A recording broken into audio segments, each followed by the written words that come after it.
and gentlemen, friends, colleagues, very honored to be here this afternoon, sort of for this somehow an opening lecture for this new series of lecture, I think, which will be held on an annual basis, I gather.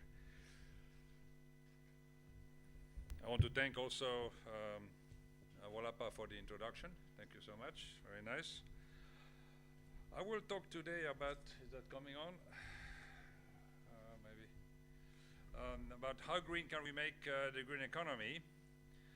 And you know, you can understand green economy in many different ways, and one is just like the background here. You know, there's green and green. We know agriculture is green, or should be green anyway, or let's try to make it green, but also the rest of the economy.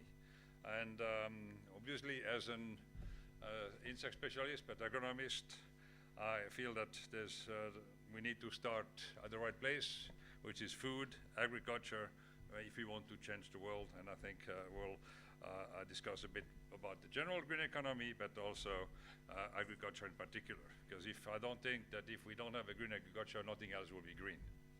So few words about the green economy, what that actually is. And I want to talk about the green economy, the real one, not the green wash, because there's a lot of green wash economy also out there. And again, we've been working with UNEP in the past, presently, from the Millennium Institute, so in this green economy. So I guess we have some experience there. And then transforming agriculture. So how can we get from this brown agriculture to a green one? Again, sort of why? But also how, because there's many challenges out there, so we'll discuss a little bit to look at the challenges. And I think that it's going to be similar for all the different sectors of the economy to make those changes. Will take quite a bit of work. We're going to look at what it takes, like say, agriculture and the food system. And once you look at the food system, you'll see that basically you cover a lot of ground in terms of what's happening out there in the economy. And maybe also a bit about who and when, because we're running out of time doing the right thing. And also who should be doing it. You know, should we always say the neighbor should start, or are we going to start to do something ourselves? So the green economy, again, UNEP has been sort of invented it. Actually, Dr. Fulai Sheng is the person behind the green economy at UNEP. He's a friend of mine. We have worked a lot together over the years. And what is it actually? Because maybe we need to start with the little definition here about this green economy, which green economy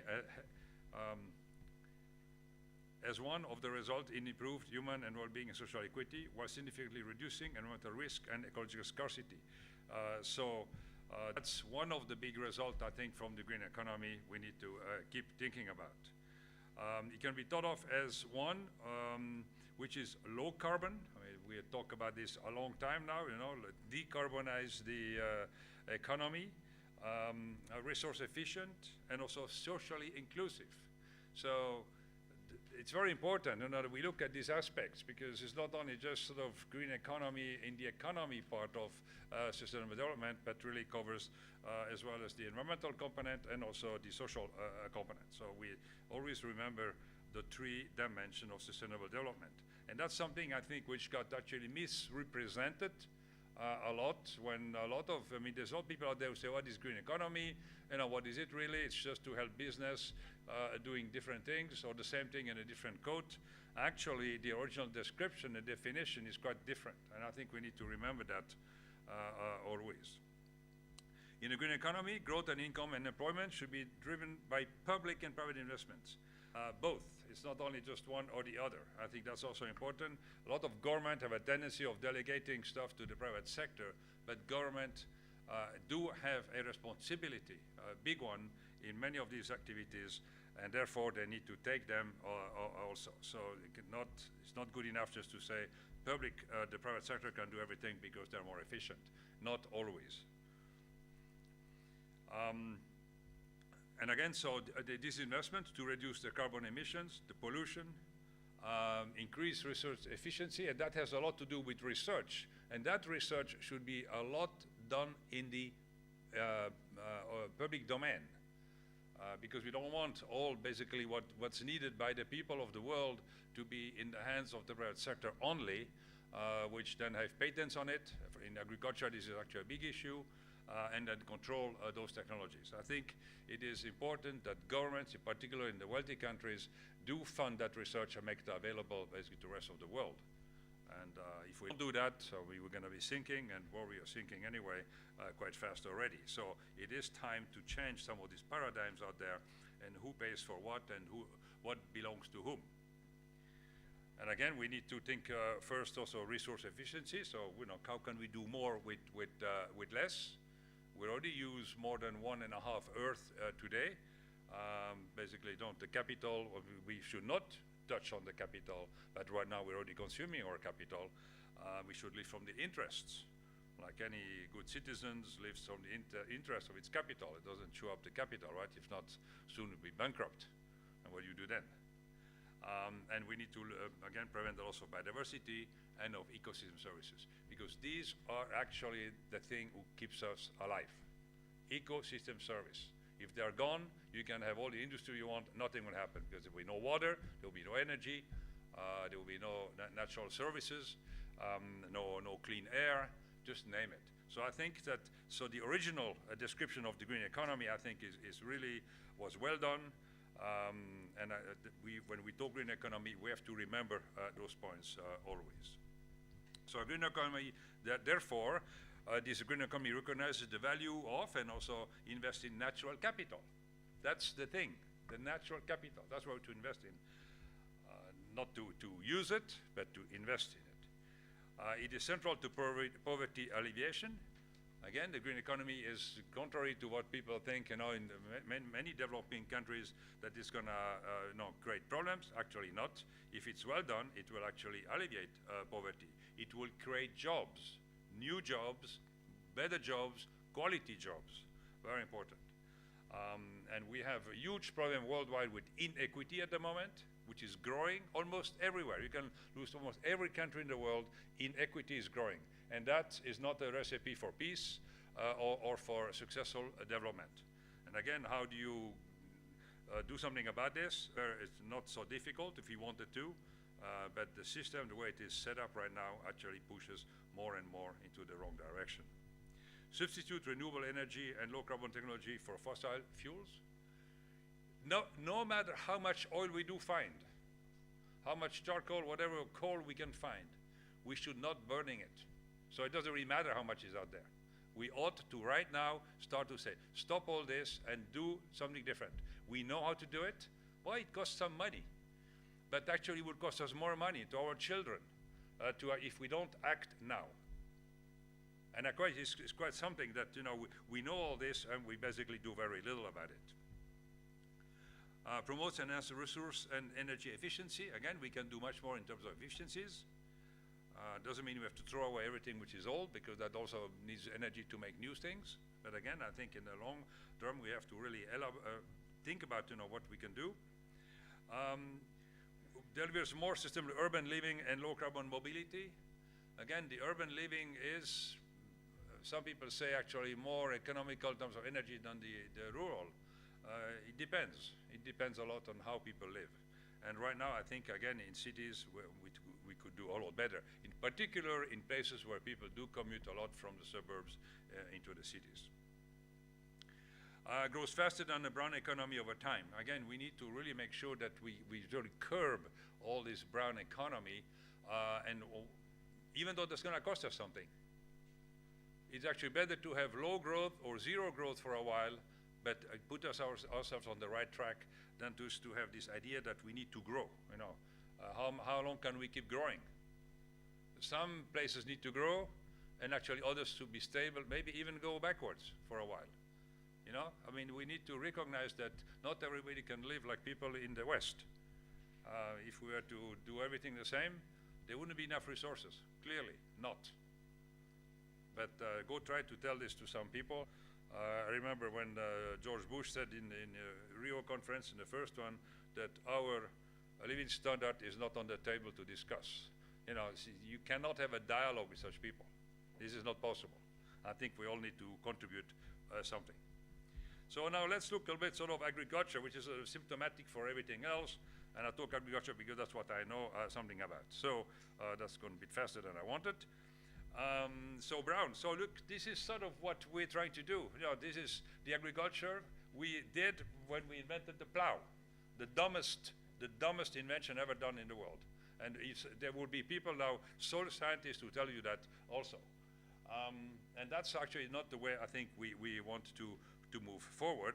We need an agriculture which really is more like this one, where first of all, we don't plow anymore. We have equipment. We can actually basically go from one crop to the other without plowing. So we don't disturb the soil. We don't make any dust. We don't destroy the life in the soil, because every time you turn it or whatever was down there used to the life, without oxygen, is put up there and then dies the other way around.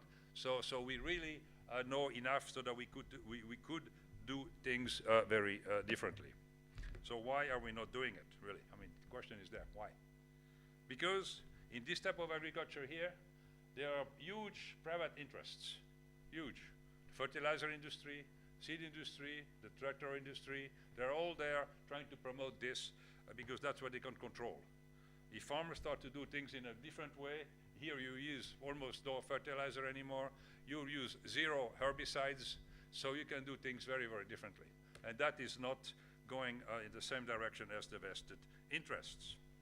Because that agriculture we just show you left the world with almost 850,000 people hungry. That's the modern agriculture. Is that what we need for the future? I don't think so. We don't need the old model. It didn't work for the future, so we need to change it. Never mind the obese and the diabetic people out there, because the food grown on those brown fields there is actually not really food. It's more like feed. The industrial system uses 10 calories for every 1 calorie produced. So as an economist, you're economists, business people, how long are you in business if you have to spend $10 to make 1? I don't think that's the way to go, but that's exactly the numbers. So I think we need to change this. So we have this huge energy problem. That agriculture, because it uses so many calories to produce 1, produces a lot of CO2. Fertilizer from the soil, when you open it up, everything goes up in the air. So actually agriculture makes the life more difficult for itself. And so if you continue like this, you can see it's a negative spiral, so it makes life more difficult. Soil degradation, water shortage, biodiversity loss, all this is actually our big issues in terms of food security, and these are natural resources we are overusing at the moment. And never mind that for every government, as far as I know in the world, what is the biggest headache of any prime minister or president? It's jobs. Where are the jobs for all the people coming? Never mind the ones who already have no jobs today. 1.5 billion people almost who are not fully employed. More than 500 million actually have no jobs. When we have 2.5 million more people in the world, what they're going to do? You know, there's limits on how many cars people can go and produce, or TVs, right? In some ways, you know, agriculture should be the place where people get employment, but that's not the trend. So business as usual is not an option. And agriculture, which is based basically on inputs, production increase goes the same like water use, fertilizer, and pesticides. That type of relationship shows exactly that has no future. Cannot, right? It's very simple. We don't need to be a rocket scientist to understand that. We are losing 20 million hectares every year to soil degradation because of the way we do agriculture. So again, you know, we cannot afford that much longer. And why not? Is because we lose a lot of land I took this on the airplane, I'm coming here, flying into Bangkok.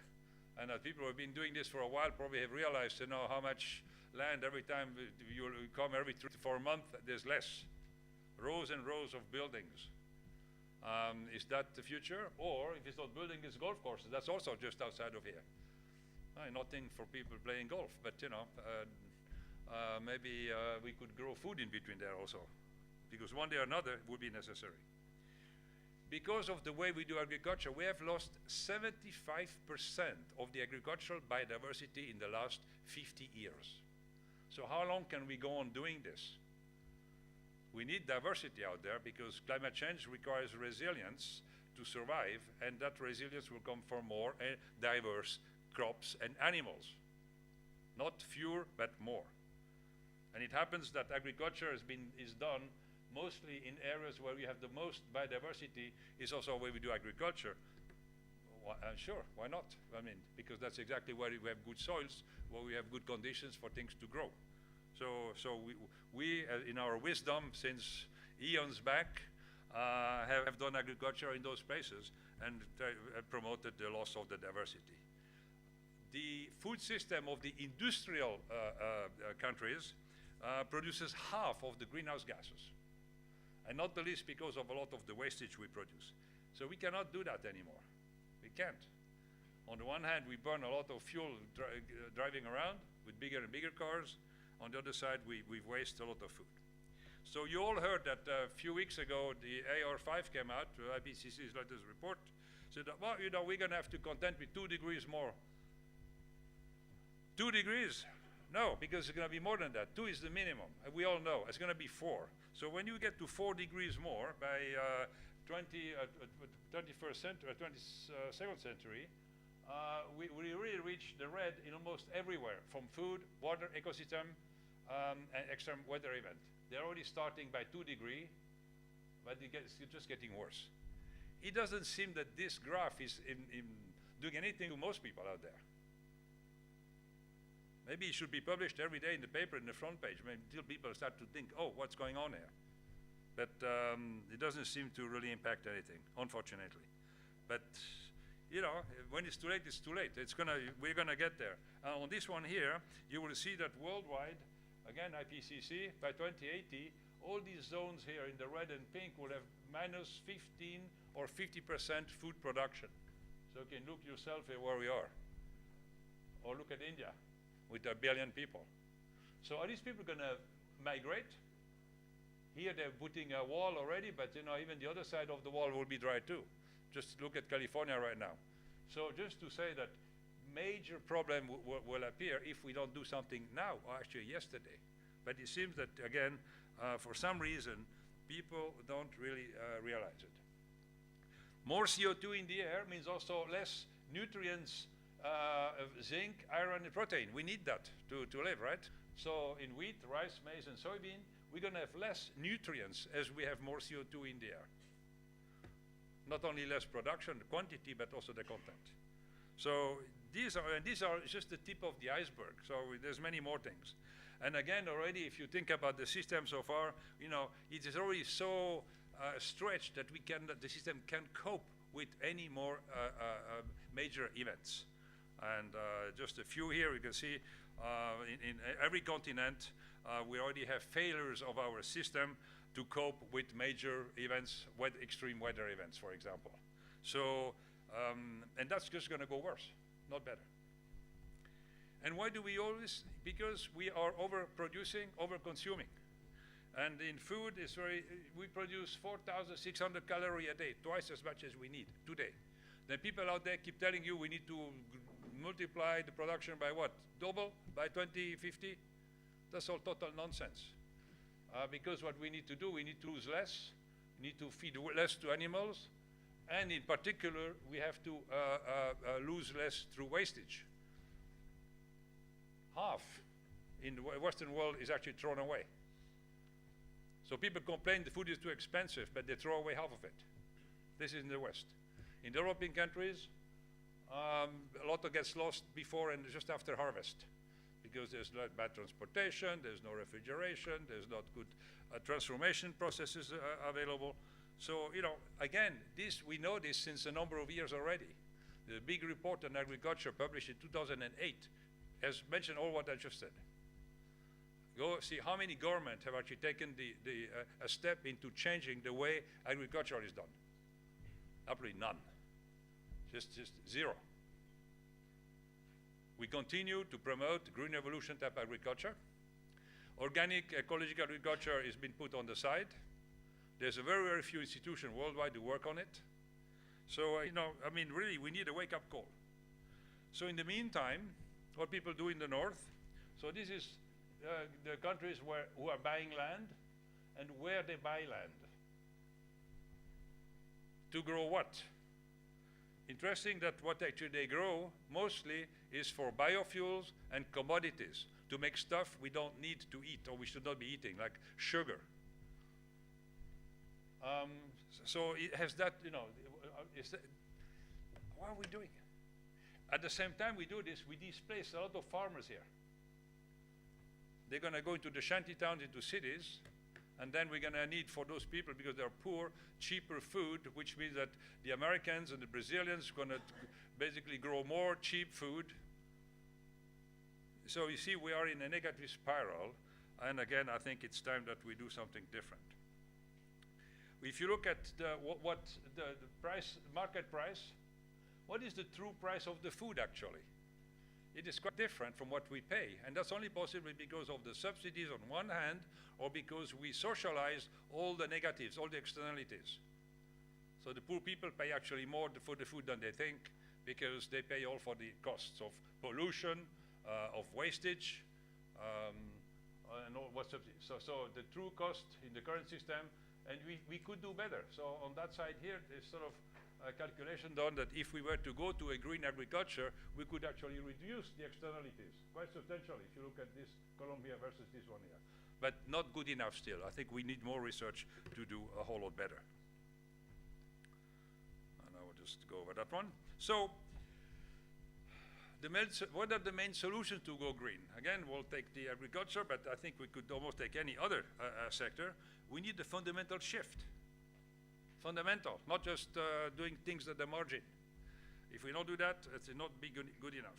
So again, in knowledge, in science and technology, we need innovations, we need new things, new way of doing things, very important. We need also new institutions, because our old institutions are stuck into a rut and they can get out of it. So we need to see how can we get out of this. And we need investments, again, in something different, something new. We need this paradigm change. If we don't change the paradigm, so with the underlying thinking, we will not make the changes needed. So that's also very important. So we need this transition to sustainable and ecological type of agriculture. We even know how to do it. We could do it better than we know, but we still, I think, would start immediately. We need an agriculture which is multifunctional, which addresses the three dimensions of sustainable development. We need to emphasize more the smallholder farmers, because in the end, these are the farmers who actually produce more food in the world than the large farms. With less land, they produce more than large-scale farms. That's all been just recalculated, substantiated by FAO for the International Year of the Family Farmers, which is this year, 2014. So we have a lot of new data which just came out, which is quite amazing, okay, sort of how much more they can produce.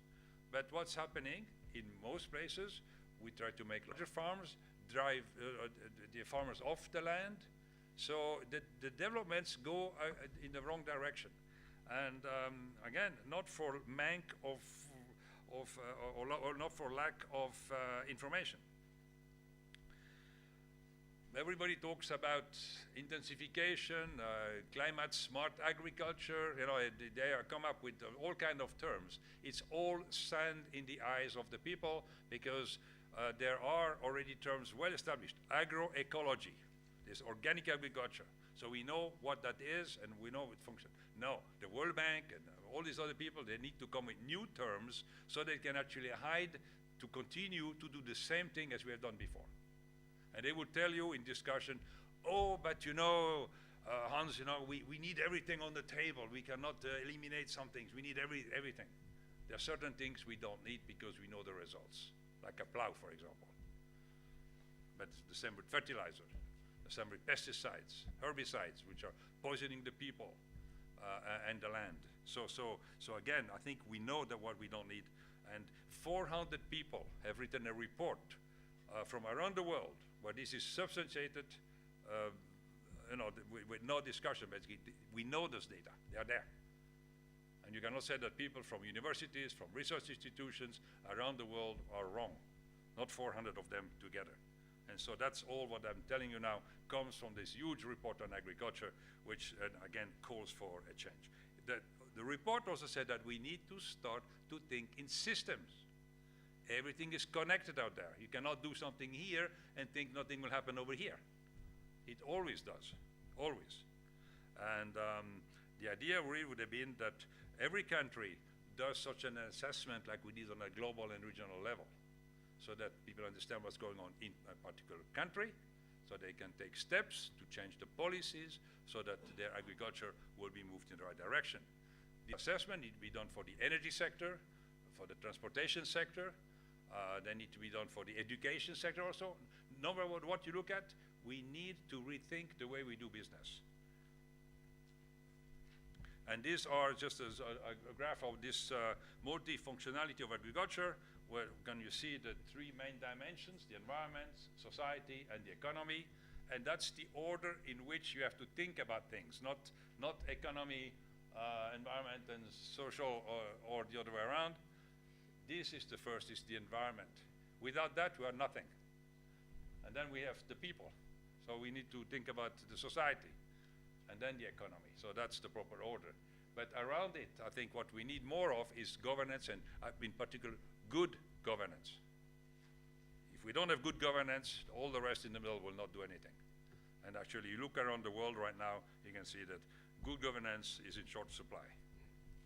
So what really need to think also is to move the system. So whatever system you look at, you have to move it from this sort of highly productive, which may be very productive, but usually not sustainable, and you have to move it over there somewhere into an area which is where you have sustainability and also productivity, because we need food, we need energy.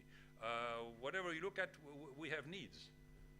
But it has to be done in a way that is really fulfilling the basic principle of sustainability. But when you look at it, eventually there's something missing here in the picture, which I've just put in now, is the full circle, because everything goes in circle, it's not linear. And what goes in circle here in particular is the consumers. You can change nothing out there until you're gonna change also the consumption patterns. Changing behavior, and I think that's what the problem really is. That's very, very difficult, because people have their habits. They'll say, oh yeah, I'll do that when the neighbor does it too. I'll go to work with my bike, but until everybody goes by bike, I don't. We're never gonna go work with the bike, right? Because it's just the way it is. And so here we have to change also the way people eat, and I'll come to that little graph later on our sort of consumption pattern, just right here. So that's where we are now. We eat a lot of meat, dairy products, fruit all the way down here, vegetables. So again, we know we need to really change. We need to move over here, because that's actually the healthy food pyramid, not only healthy for the people, it's also healthy for the environment.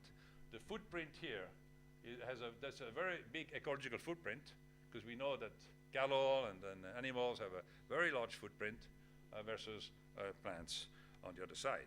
So unless we actually move from one to the other, again, there's little chance that the farmers will start to do something different. Energy the same, until people decide that we stop buying electricity which comes from coal-fired plants, and we're gonna pay a few cents more.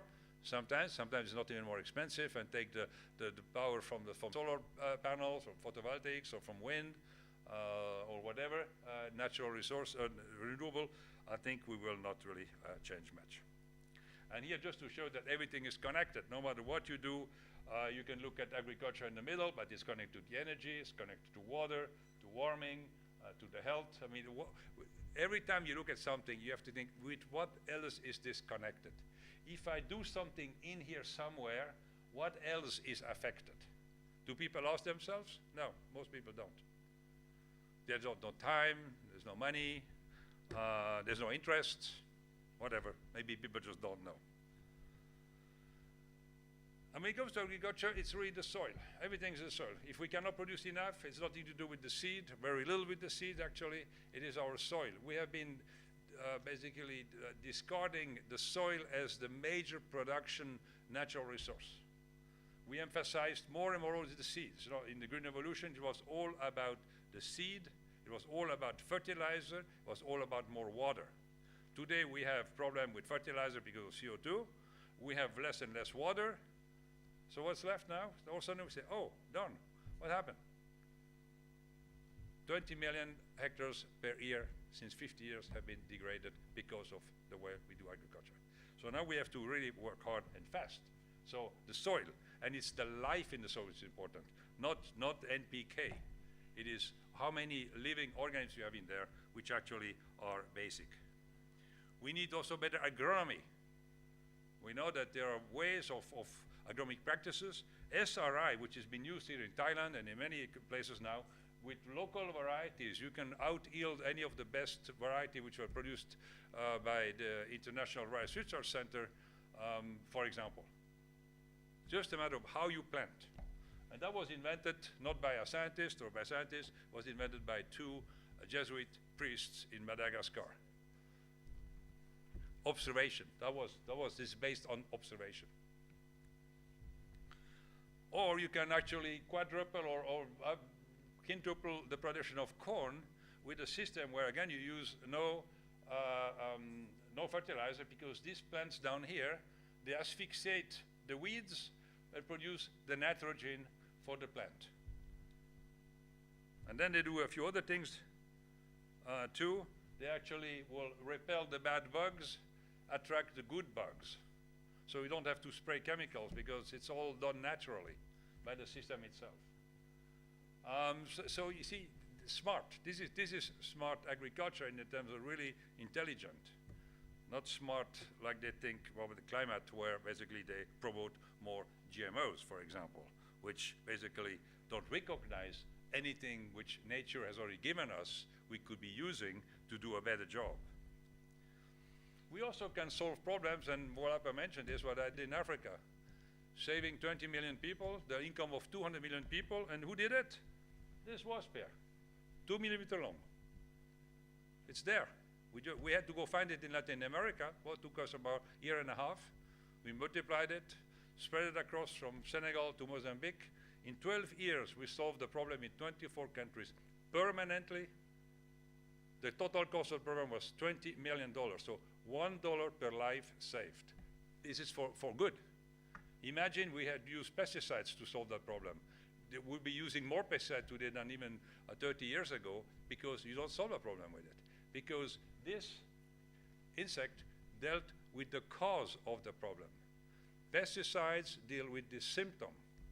And you know, treating symptoms is good for business. That's not good for anything else. So solution, not we say, oh, don't worry about all you, this is complicated with those bugs, you know, to multiply, to release. Let's just do GMOs. Some few manipulations in the genome, and then you're done. Actually, you're not done, because we have seen now for all the releases of GMOs, we don't produce 1 kilogram more food. We have more costs with herbicides. All the statistics done even by USDA show that there's an increase in the consumption or the use of pesticides and herbicides since the introduction of GMOs. So then there's this peer-reviewed literature.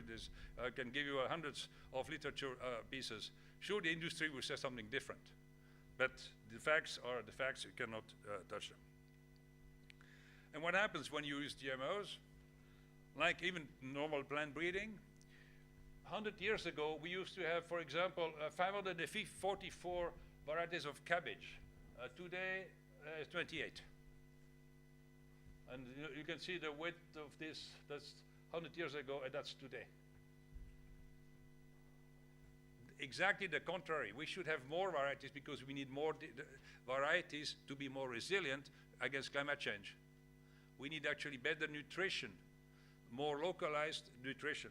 And so all these programs are actually going against the grain. And also to introduce all this, we need better education, because sustainable agriculture, like sustainable energy, whatever it is more knowledge and science intensive. It's easy to burn coal to make a turbine. A bit more complicated to do wave energy, for example, right? So again, we need to think about all this. So where to invest our money in terms of education, of research, and how this is all done. So there, again, I think we need to really think harder and spend more money. Now, is it possible to do? Can you transform agriculture? We were told that you are dreaming. It costs too much money. Okay, so we did use models, very modern, powerful model tools. We took sort of the main recommendation of this big agricultural report, which is called Agriculture at a Crossroads. You can find it on the internet. And when we implement this in a simulation model, what happens? Oh, here. By investing only $140 billion a year, which is 1/3 of the agricultural subsidies given away on an annual basis. 1/3. Peanuts, okay? Can be done. So these are sort of the indicators used. Baseline in 2010. The green agriculture here and business as usual. So we took basically 0.2% of the global GDP. That was Nick Stern's recommendation. You can see that, how to do this from here. The production, agricultural production is actually up from brown. So the green one is better. That's total agriculture with animal and dairy products and crops. If you just look at the crops, it's better. Employment is more. Soil quality is 1/3 better. Yeah, because we do take care of the soil now. The water use is down substantially because we need more water, right, in the future, or for other purposes, not only agriculture. We use less land, not more, and we cut down much fewer forests. So if we go green, actually we do really the right thing. Go convince the people about that. Very difficult, because vested interests who have invested a lot of money into all these factories to make all this other stuff we don't need are not giving up easy. But the question is, we as a society, what do we want? Are we going to say, no, we don't eat that stuff from that agriculture, or are we continue to eat it just because it's cheap? And what does it do? Real GDP is up.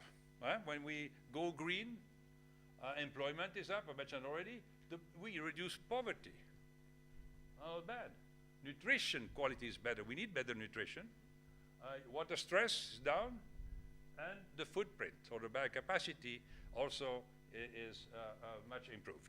So just to show you, so a lot of things actually do happen into the right direction.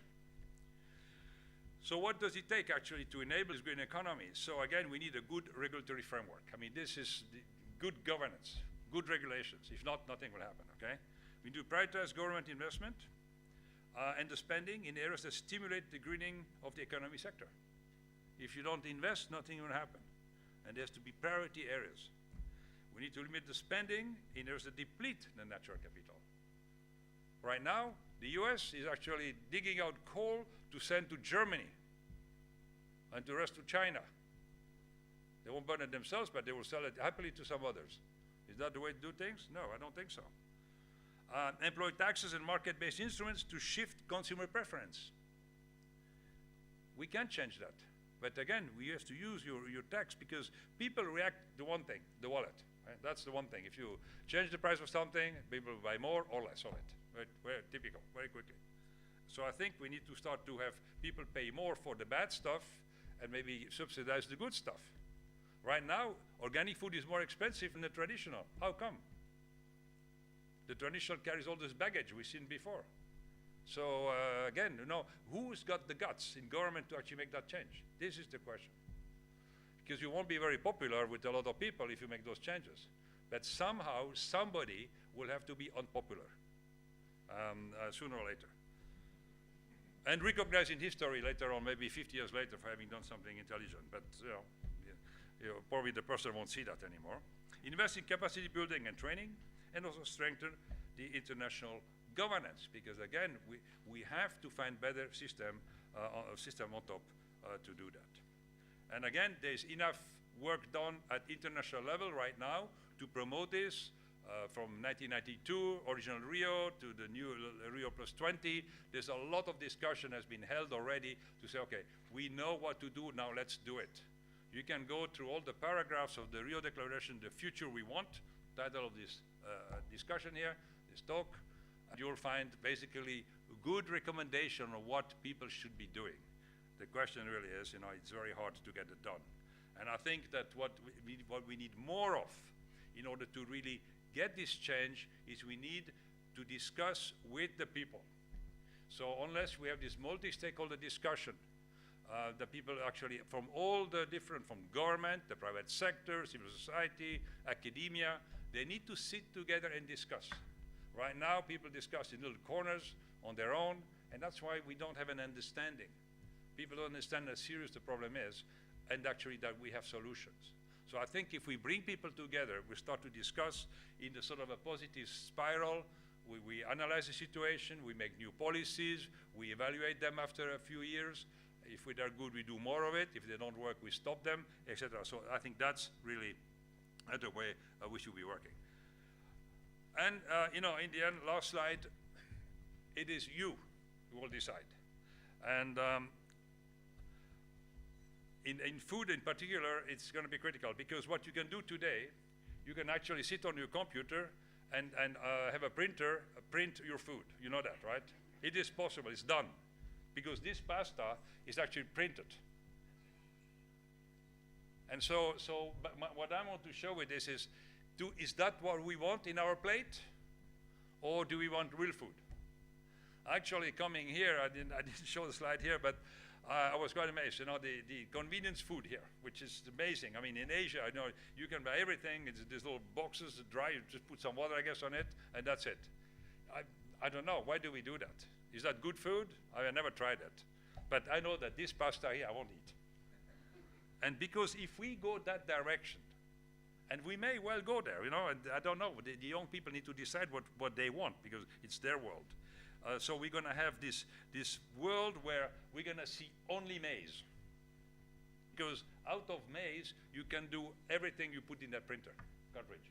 Or if you want such a plate like this, we will have that environment here. Or it could be flat like around here, but a green environment. And I think that's what we have to decide. It's actually everyone's choice.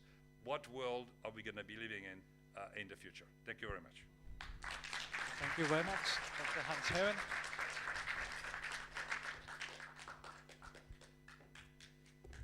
So thank you very much for the such an inspiring talk. For the panel discussion today on the topic of the green economy. So first of all, I would like to invite Dr. Surat Horashaygun, the director of the Indian Studies Center of Chulalongkorn University. So, Dr. Surat, would you come on stage, please? So, Ajahn Surat is kindly will be the moderator for the panel discussion today.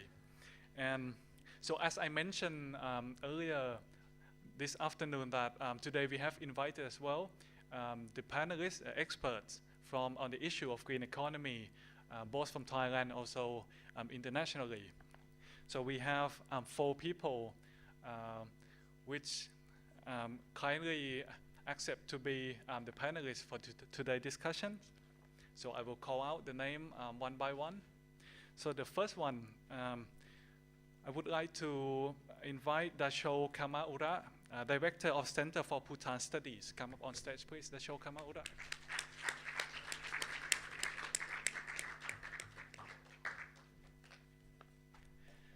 So next will be Ms. Anita Nikolova from the UN SCAP on Green Growth Program.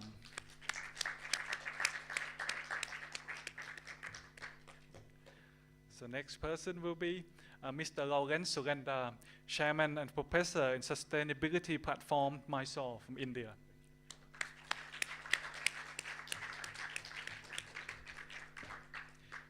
And also the last panelist for today, Dr. Kanika Thamapanishawong, Green Economy Researcher from the Thailand Development Research Institute.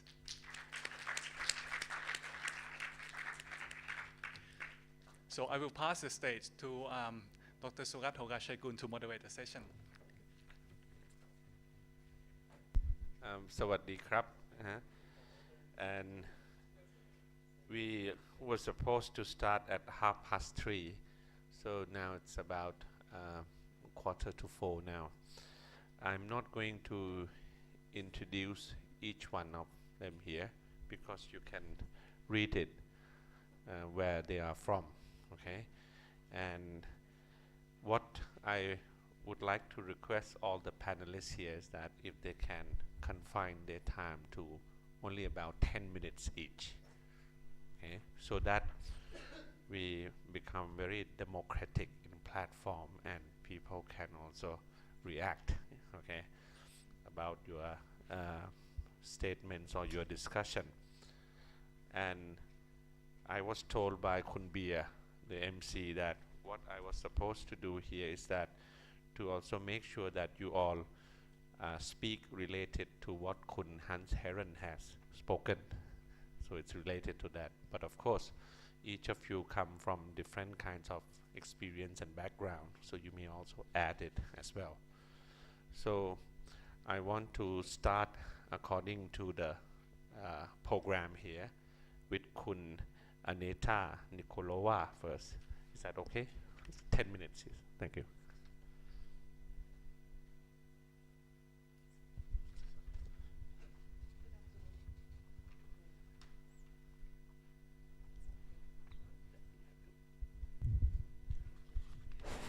Thank you very much. Good afternoon. Yes, I come from United Nations Economic and Social Commission. I think just to take 1 minute to explain to you what that means, right? It's a privilege for Thailand because we are the regional arm of the United Nations, that big place where our destinies and our programs for the future are being discussed every day. At the moment, by the way, there is this high-level political forum going on. The high-level political forum, I relate to Professor Herren's presentation, is the baby of this strive to renovate, regenerate the institutional framework for sustainable development. As many of you might know, UNCSD does not exist anymore. The United Nations Conference on Sustainable Development does not exist anymore. Now we have this high-level political forum. And as Professor Herren also mentioned, civil society has a much enhanced access to the high-level political forum. They could influence, they're still not there to be fully fledged decision maker when decisions are taken, because governments resist very strongly, even in Asia Pacific Commission. Yes, particularly in the Commission here. Yes. And so this high-level political forum is now discussing. There were regional consultations, and we've been organizing one in May, where Professor Lawrence Rendra was also there. And he was quasi-civil society, because of representing one of the major groups, the scientific world, but also representing the sustainability platform of the engineers in India. And the good news is that we are moving forward here. So basically, Asia Pacific Commission is still social and economic and social commission, right? Environment is somewhere hidden, and I come from this hidden division called Environment and Development Division, and we look into the problems between and the synchronization of environment and economy, as they call it, the economists, internalizing actually the environmental costs in the economic system. And that leads me to my favorite topic, green growth. I've been very passionately researching, studying, and working on bringing innovation and opportunities to inspire as many possible policymakers in this region to shift, to do this system change that we are talking about here in support of Professor Herren's presentation. It's very difficult, but we see a lot of new green seeds that are not fertilized, not pesticides, they're healthy. We see many countries brewing their own green growth and green economic policies very full-heartedly. Similarly, here in Thailand, there's a broad dialogue and a lot of discussions and a lot of research, and we're going to hear about it. Now, how does ESCAP promote the green growth? We basically confirm with the fact that the era of cheap labor and cheap natural resources, that's the economic perspective, right, is over. And actually, all these deficiencies of not investing in natural resources regeneration, and also not investing in our human capacity development potential, is now is actually hitting many countries that are fast growers in our region. And they actually, China recently, 3 years ago, hit the top line of possibility of growing. They just reached the ceiling. There was no more.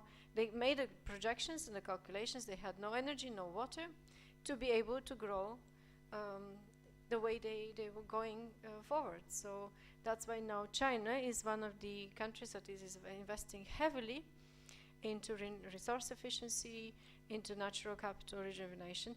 Of course, there is all this. They're also on the path of developed country, a bit going to Africa and grabbing their resources, but this is where the global community needs to work on. We see also countries like Vietnam, for example, where they've created a mechanism to really put the 3 pillars of the sustainable development, the economic, the social, and the environment pillar together in their green growth strategy, green economy strategy. And we see Korea, Mongolia.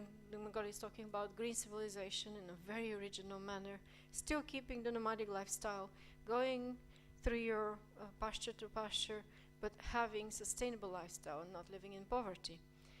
Not in numeric monetary value, because their monetary value doesn't help you. You cannot eat the coins. It's very harsh climate and there's not much food.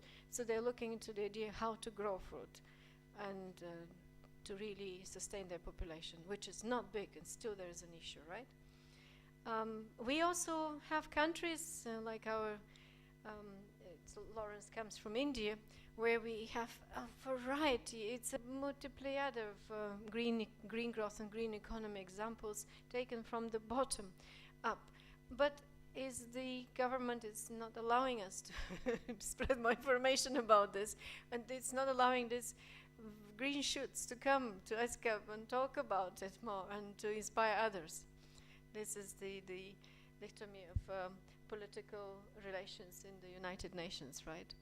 And then we have countries like Korea with the strife and the understanding that the world is going into a very dangerous path, and they've seen it themselves and they've experienced it themselves and they want to share, but the world is very suspicious about their motives to share and is accusing them of neo-monopolism, neo-kind of feudalism. I don't know what they're trying to say, but it's like blocking everywhere. Then we have Russia. We have this lovely, beautiful country that has still very, very nice virgin nature, but is decided to capitalize on oil and gas. And now is the time to sell it, and they want to have markets even into the Pacific Islands. So this is our region is 62 member states, 58 fully fledged and 62 members and associate members. So we start from Turkey and end up with Guam, and then we start with Russia and end up with New Zealand, the most furthest. So it's a huge, the biggest 2/3 of the population of the world lives in our region. And it's a region of enormous diversity. Diversity that we need to encourage it more. I don't know how many of you have seen that very interesting movie called Divergent.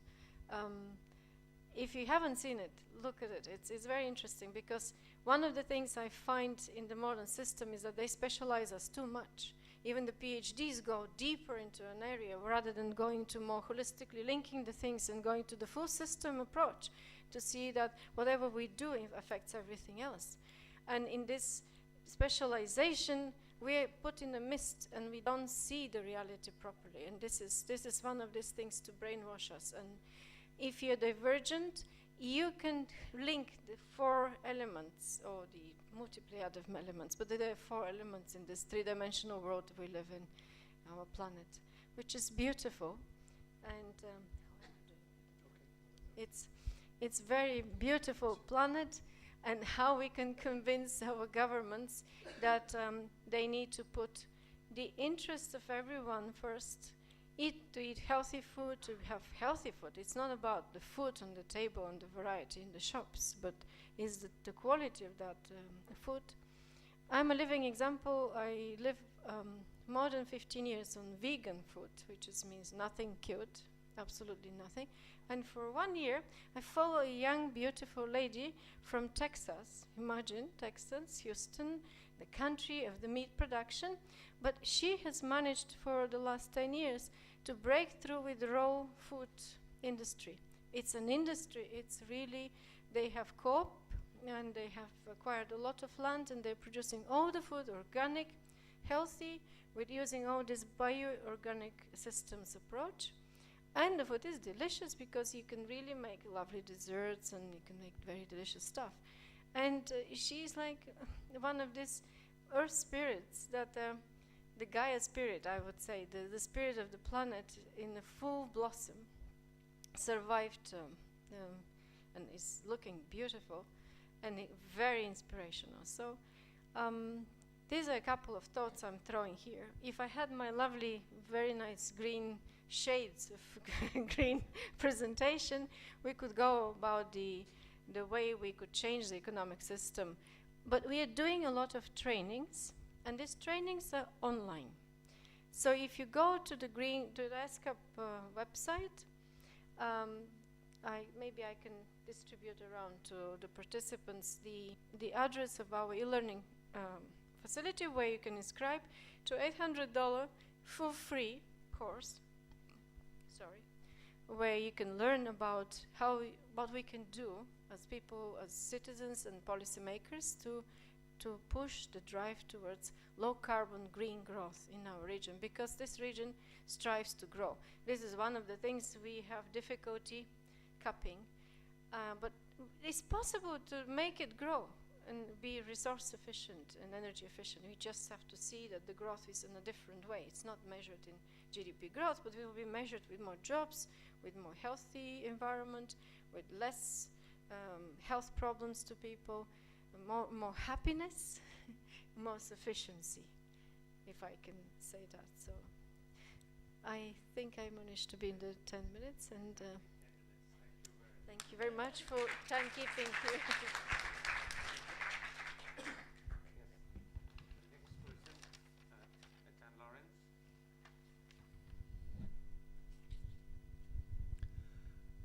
Listening to Hans, and somebody already asked this question about green. You know, colors also become very political. Saffron in India has become very right. Green is considered Islamic.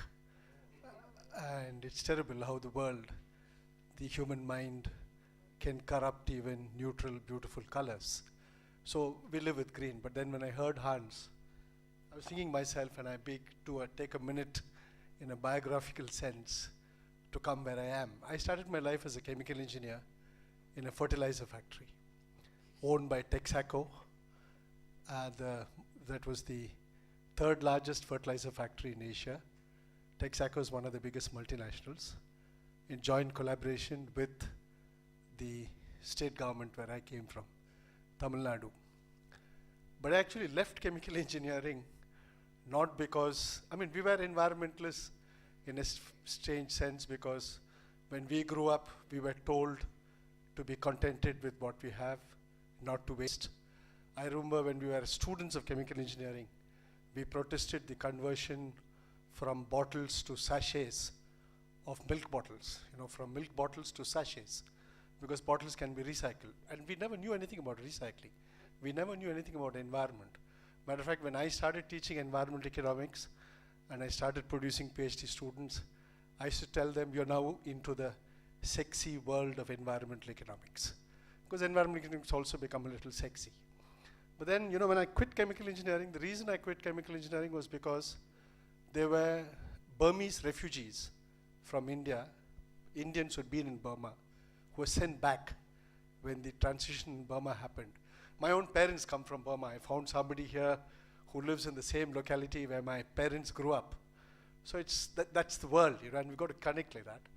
I discovered and stumbled by accident that they were using contract bonded labor of these people without paying them right wages in a multinational firm owned by the state. And we protested. Of course, I come from a student activist background, and it became big, but fortunately the government took action. But as a result of it, I quit the profession because I couldn't stay any longer. But then we moved at those times, and these are, today when I teach at the Faculty of Economics, I tell my students, we seem to be living in two different planets. Every example I give, they don't know. They are in another planet. I'm in another planet. I'm teaching them technology choice. That is how I came to environment, that there is something called technology choice. But at that time, technology choice was about developing countries. What we had to do to become self-sufficient. The technology would not be imposed on us.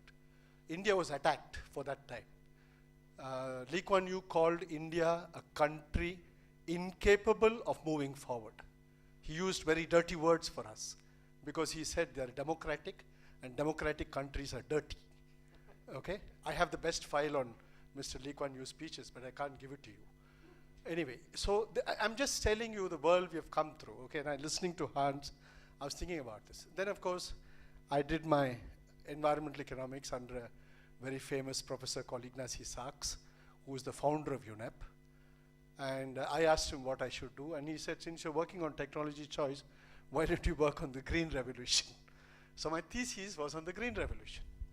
But when I went to do the thesis on the green revolution, this is back in the 70s, I realized that how much technology choice had been removed by green revolution. That is the negative side. But I'm not somebody who goes like Vandana Shiva, destroying everything, said nothing did bad. I completely disagree with Vandana Shiva on that, because green revolution, for all its faults, did two important things. And even today in Asia, you can say that you can separate the countries which never made it and the countries that made it, because the green revolution also involved land reforms, social reforms. In India today, if you take the southern states and the western states, do much better because we have done very good land reforms. We are more efficient. Bihar and eastern Uttar Pradesh are perennial problems. They have not done land reforms. It's the same in Asia today. If you look at our rest of our Asian countries, Taiwan, Korea, India, Thailand, all of them, and if you look at Philippines and Pakistan, they will become permanent basket countries because there are important social reforms to take place. What I call first democratic revolution. And that we need to do. What we're now talking about is democratic revolutions of the type that Hans is talking about. Where, and I'm happy Surat is moderating and ask this question also. Because I think it's democracy both at the local level, national level, regional level, which Anita talked. We work a lot closely together. Incidentally, I'm also an ex-SCAP staff member. And I can't say the only thing I'm proud of SCAP. One thing I'm proud of SCAP is the only regional commission in the world which is United Nations. It's economic and social commission. All the other commissions in the world are economic commissions. Economic Commission for Europe, Economic Commission for Africa, Economic Commission for Latin America. Asia is the only country which has Economic and Social Commission. And even if it doesn't include environment, we should still be happy, because I think the founders of SCAP at that time realized that social issues were very important. So we cannot forget the democratic revolution. So let me come to the points that Hans raised and ask some questions maybe and respond quickly because I've run out of time. First is where the change come from. He gave us some hints about where the change will come. Will it come from the supply end? Will it come from the consumer end? It has to come from both. Institutional issues are there. He talked about it. But institutional issues are so closely tied to democratic issues. You cannot have institutional issues detached from democratic reform. They're closely tied. It's a very long struggle for democracy in our country. Sometimes democracy is misused. I would say the recent elections in India produced what I call the revenge of the rich using the poor. Because what happens is governments then start manipulating democracy. You know it very well, and I don't need to talk about it.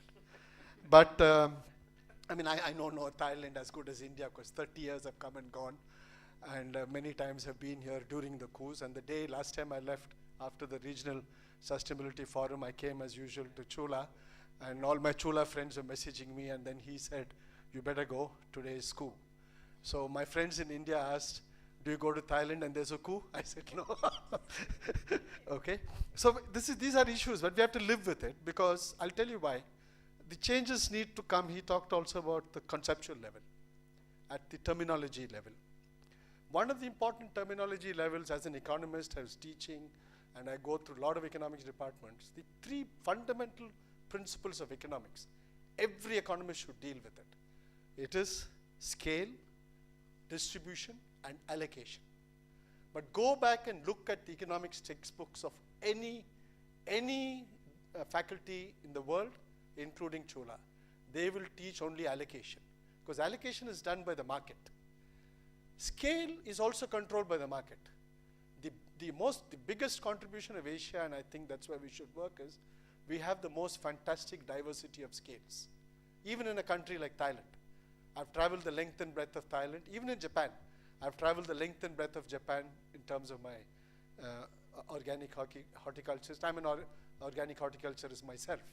So scale diversity is very important, and we need to go back to maintaining scale diversity, because when scale diversity goes off, then you have problems with distribution, inequity, poor people, rich people, and so on.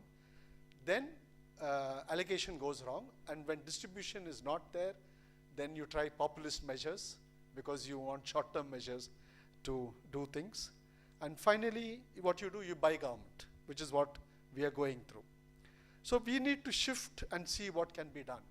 We have to shift from a talk of subsidies to incentives. People ask my wife, I mean, when I'm saying an organic horticulturist, I'm a part-time organic horticulturist. My wife is the full-time organic horticulturist. When people ask her, what do you do? She says, we grow soil. And it's a fact. It's a fact. I can tell you, 20 years we've seen the soil grow. And it'll change my life. I've seen it. And she says, we grow soil. And I can go by every example that Hans is talking about how nature comes back. I've seen it come back. When I went to the farm, there may be about 3 or 4 varieties of butterfly. Today there may be 14, 15, 20 varieties of butterfly. So nature comes back, but nature also has its limits. So you have to see what you can do in terms of giving incentives to this. I do massive carbon sequestration. In 7 acres of land, I have over 1,000 plants, trees of every kind. But do I get paid for carbon sequestration? I don't. I live on solar energy. My house is completely dependent on solar energy. Do I get paid for it? No, I don't get paid for it. I do drip irrigation. I don't do flood irrigation. My water is conserved in the most efficient manner. Do I get any incentives? I don't get any incentives. All my black water is recycled. I don't throw it away. Do I get any incentives? I don't get incentives. What has happened is that we should talk about incentivizing people like us who are not a pain on the system. We don't inflict any pain on the system. We are actually creating excess carbon footprint for whatever we are doing. So this incentivization needs to talk about.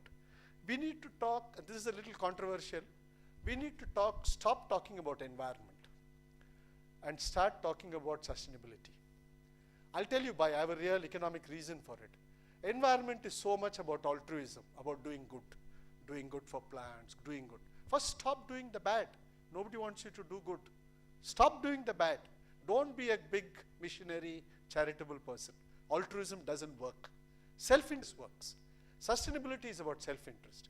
We have to change the discourse from altruism to self-interest. Our self-interest, but not individual self-interest, but collective self-interest.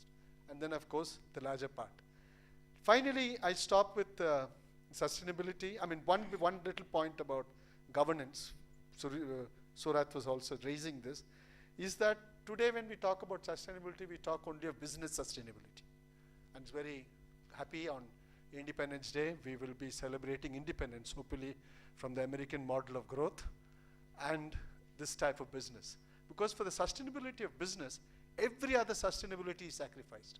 Democratic governance, social sustainability, cultural sustainability, and so forth. So sustainability cannot be only business, it has to be everything. Because when business is not sustainable, what do? They change the government. They did it in my country, they may do it in yours. And every time they change the government because business is not sustainable, we are the people who suffer. We can't act. So I would end by saying that we have to talk about a more enlightened notion of self-interest, starting with ourselves, like the School of Well-Being and others. Talk about our neighbors, talk about the places where we work, and in that sense, create another new ethos. And I think we should say goodbye to the environment. The way we are living it is a real goodbye. But I think thinking-wise also we need to say goodbye to the environment and talk much more about sustainable futures. Sorry, Surat, I might have gone 3 minutes longer. Thank you. No, it's actually 4. Mhm. But because he's from India and I'm a director of Indian Study Center, so special privilege, okay? Okay, so now we go to our foreign delegate, okay, whom I have known for a long time, director of, president of Center for Bhutan Studies, and of course co-founder of School for Wellbeing, which is now changed to Wellbeing Studies Program. Okay, Rachoka Maura. Thank you, Professor Surat. I like to discuss 4 small things. First, I like to acknowledge the very good organization and the enlightening speech from Herren. Second, I like to, since it is about green economy as a whole, I like to situate it in the broader context of many problems. And those problems, very interestingly, I found most of them featuring also in the presentation by Dr. Herren. I then like to mention one link that I saw between green economy, sustainable development, and happiness approach. Just 1 minute only. Then the last one I want to suggest the 3 problems of sustainable development, not of itself, but vis-a-vis ourselves. So, I think I used 1 minute, no, already.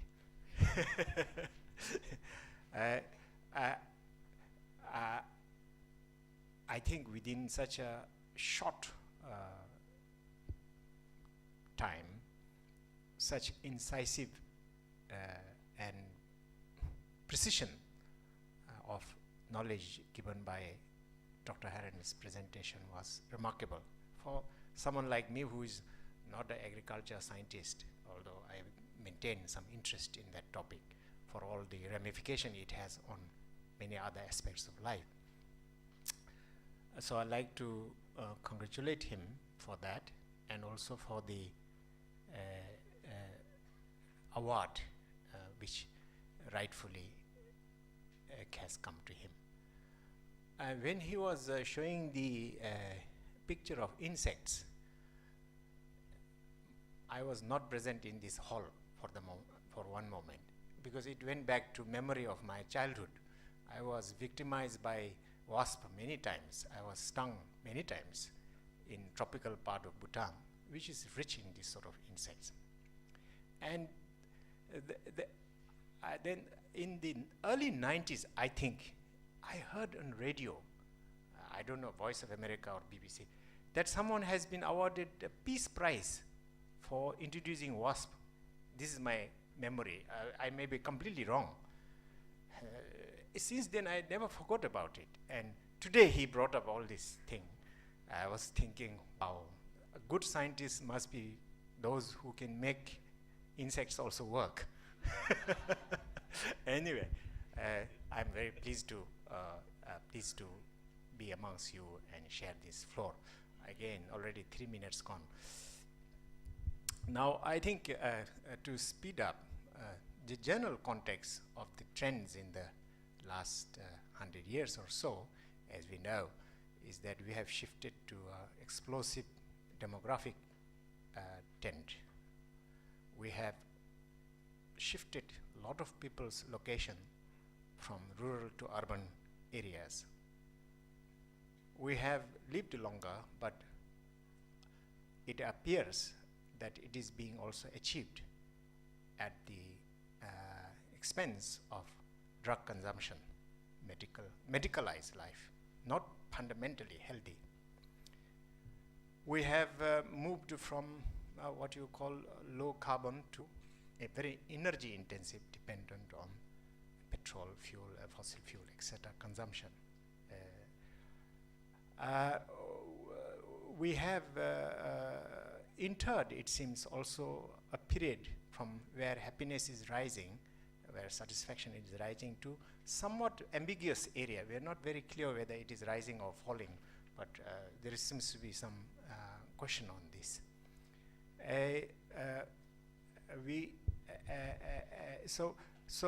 And we have moved from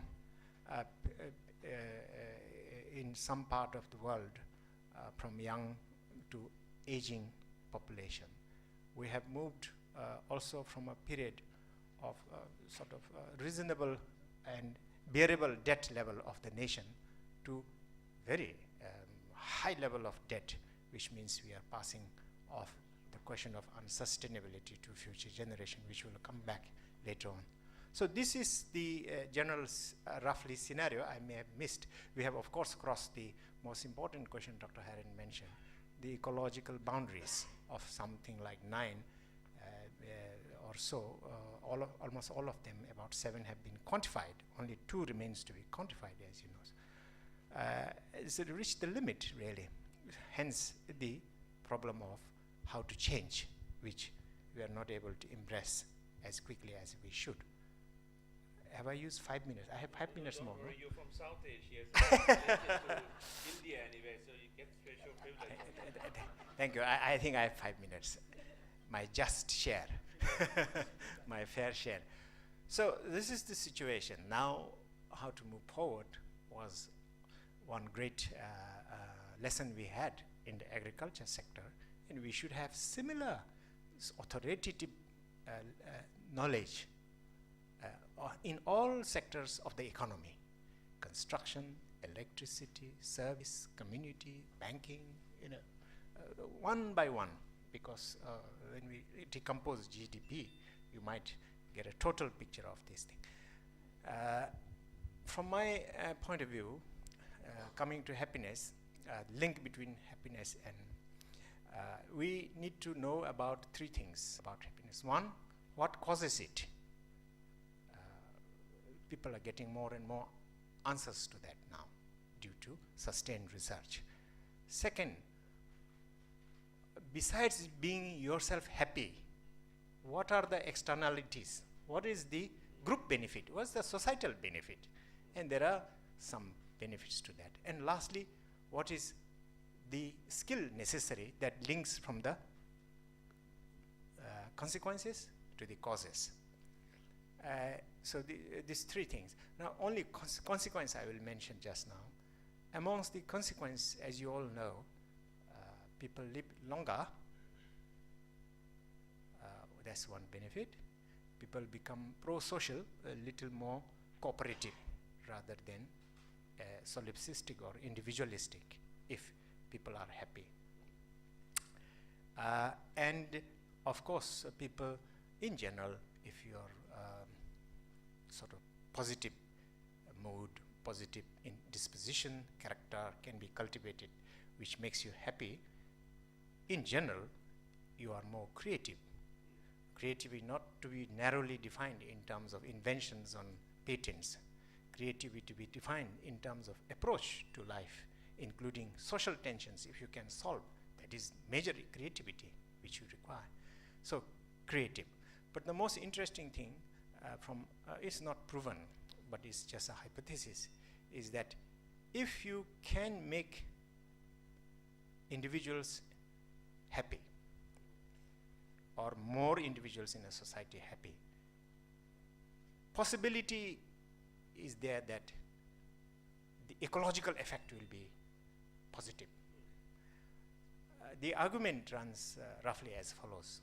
Hypothesis is that due to the emptiness, due to the dissatisfaction with the current search and the current means employed, which are primarily material, non-material things which contribute to happiness we discount, we underemphasize, such as social relationship, investment in family, investment in health giving, etc.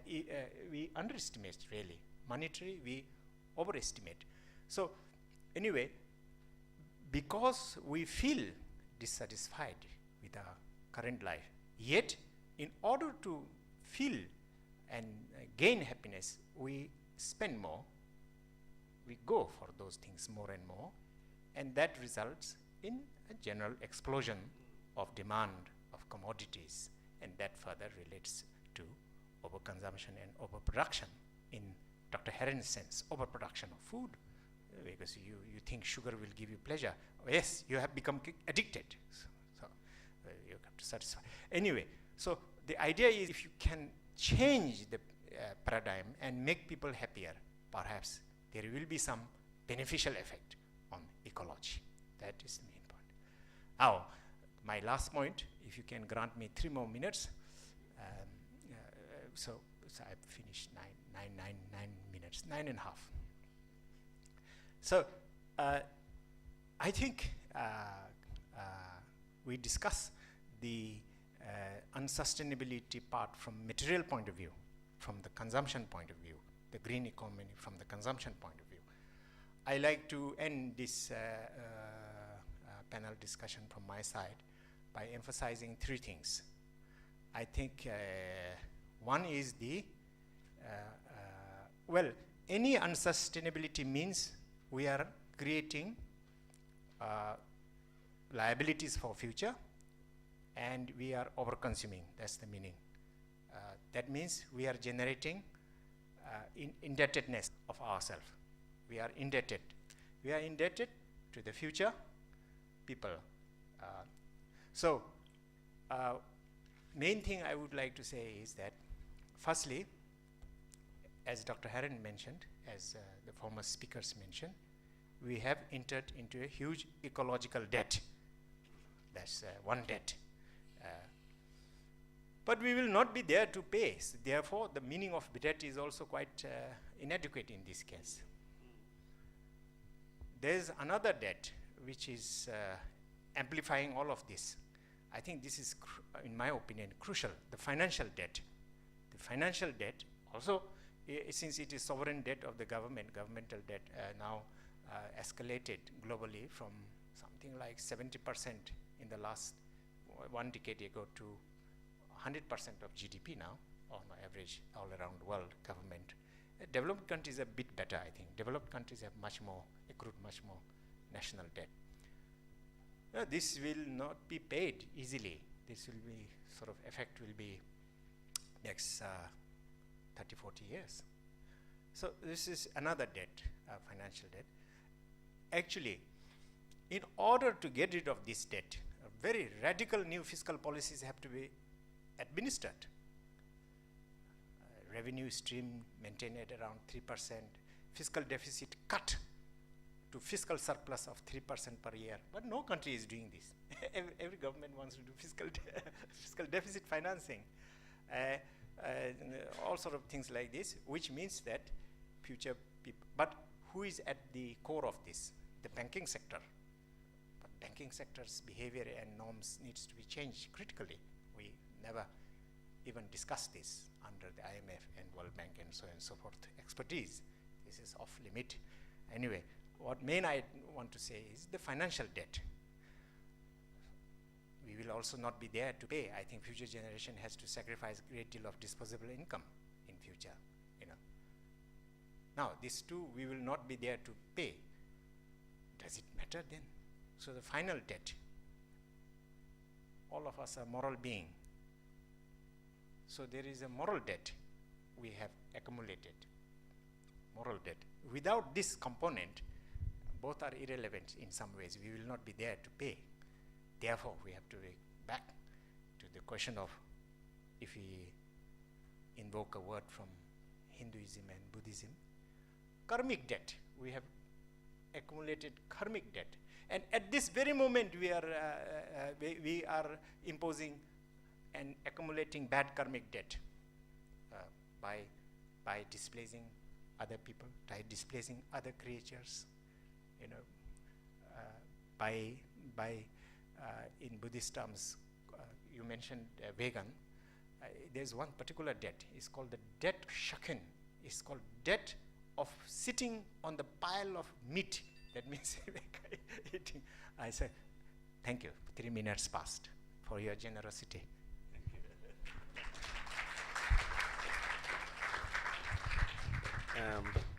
We now go next to Kun Kanika Tham Panichawong, right? Is that correct? During the break, somebody asked me, can TDI talk about green economy? Right? So they do have that kind of mindset that TDI must be very obsessed with GDP growth and so on and on and on. Could you explain something also why you from TDI and, you know, because I know TDI since the old time when Ajahn Amma Sayam Wala and so sorry. Yeah. Good afternoon, everyone. Perhaps I can answer Ajahn Surat question first. Whether TDI seriously transform ourselves from the old days to a new generation TDI.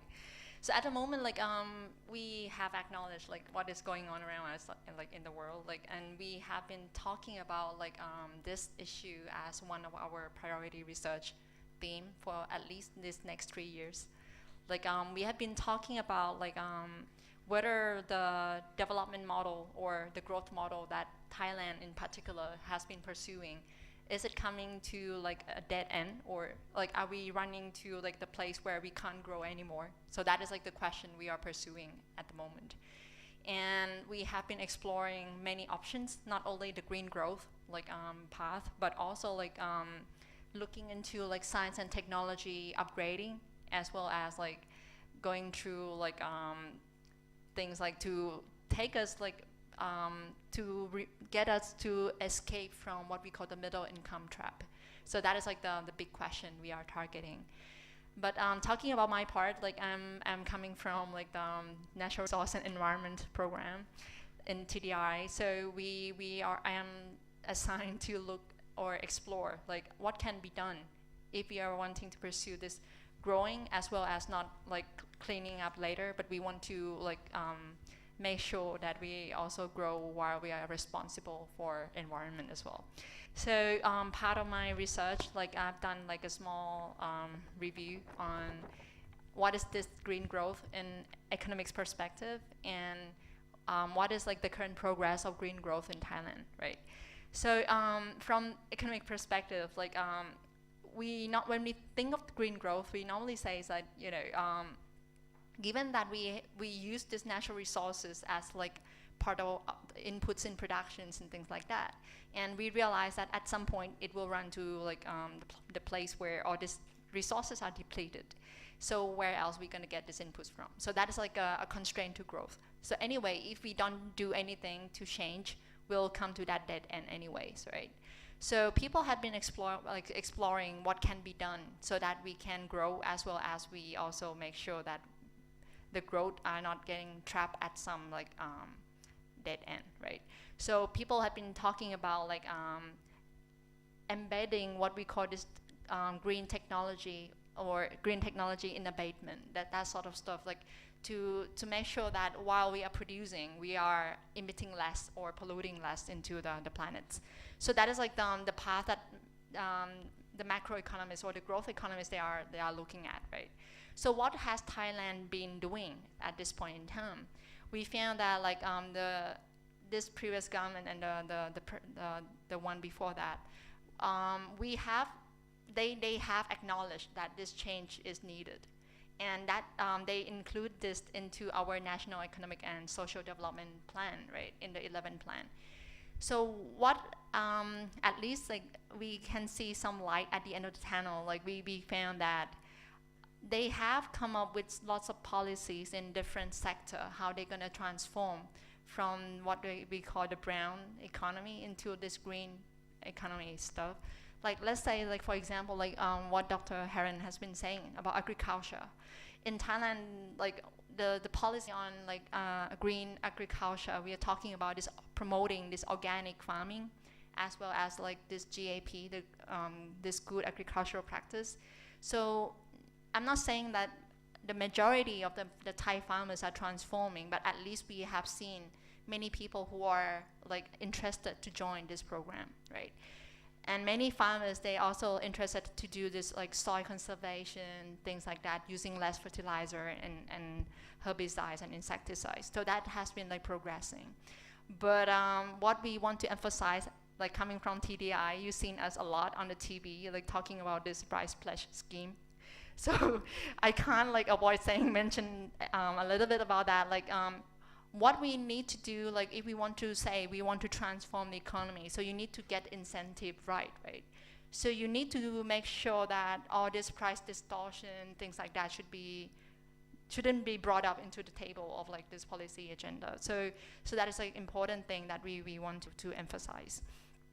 The second thing is like in other sector, like in industrial sector, as you mentioned, the banking sector, they are like key stakeholders of the economy. So it's not only this manufacturer who need to be blamed about like polluting, but all of us can like act now, like to transform. And just to give you some example, like who knows that this banking sector can also play an active role, and we found that many of the commercial banks in Thailand, they have started to give some green loans. So at least like that, they are promoting this at least the small and medium enterprises to be able to access like some credit in order to install this energy efficient equipments, or even the Board of Investment of Thailand also promoting like those firms who want to import like this green technology, which are relatively expensive at the beginning, so they can get the tax exemption for the corporate income tax exemption for 8 years, and they also waive for the import duties for importing, right? So that is like from like talking about more about macro perspective. What about all of us? Like what are our roles as a consumer, right? So I got some opportunity to work on like a small project which is talking about integrating this behavioral changes, like from the behavioral economic perspective. How can we as the energy consumer or energy user, how can we contribute to this green transformation, right? So who knows that even like us going back to switch off the light when we leave the room, or we just changing light bulbs from like the energy intensive one to like a more energy friendly one, right?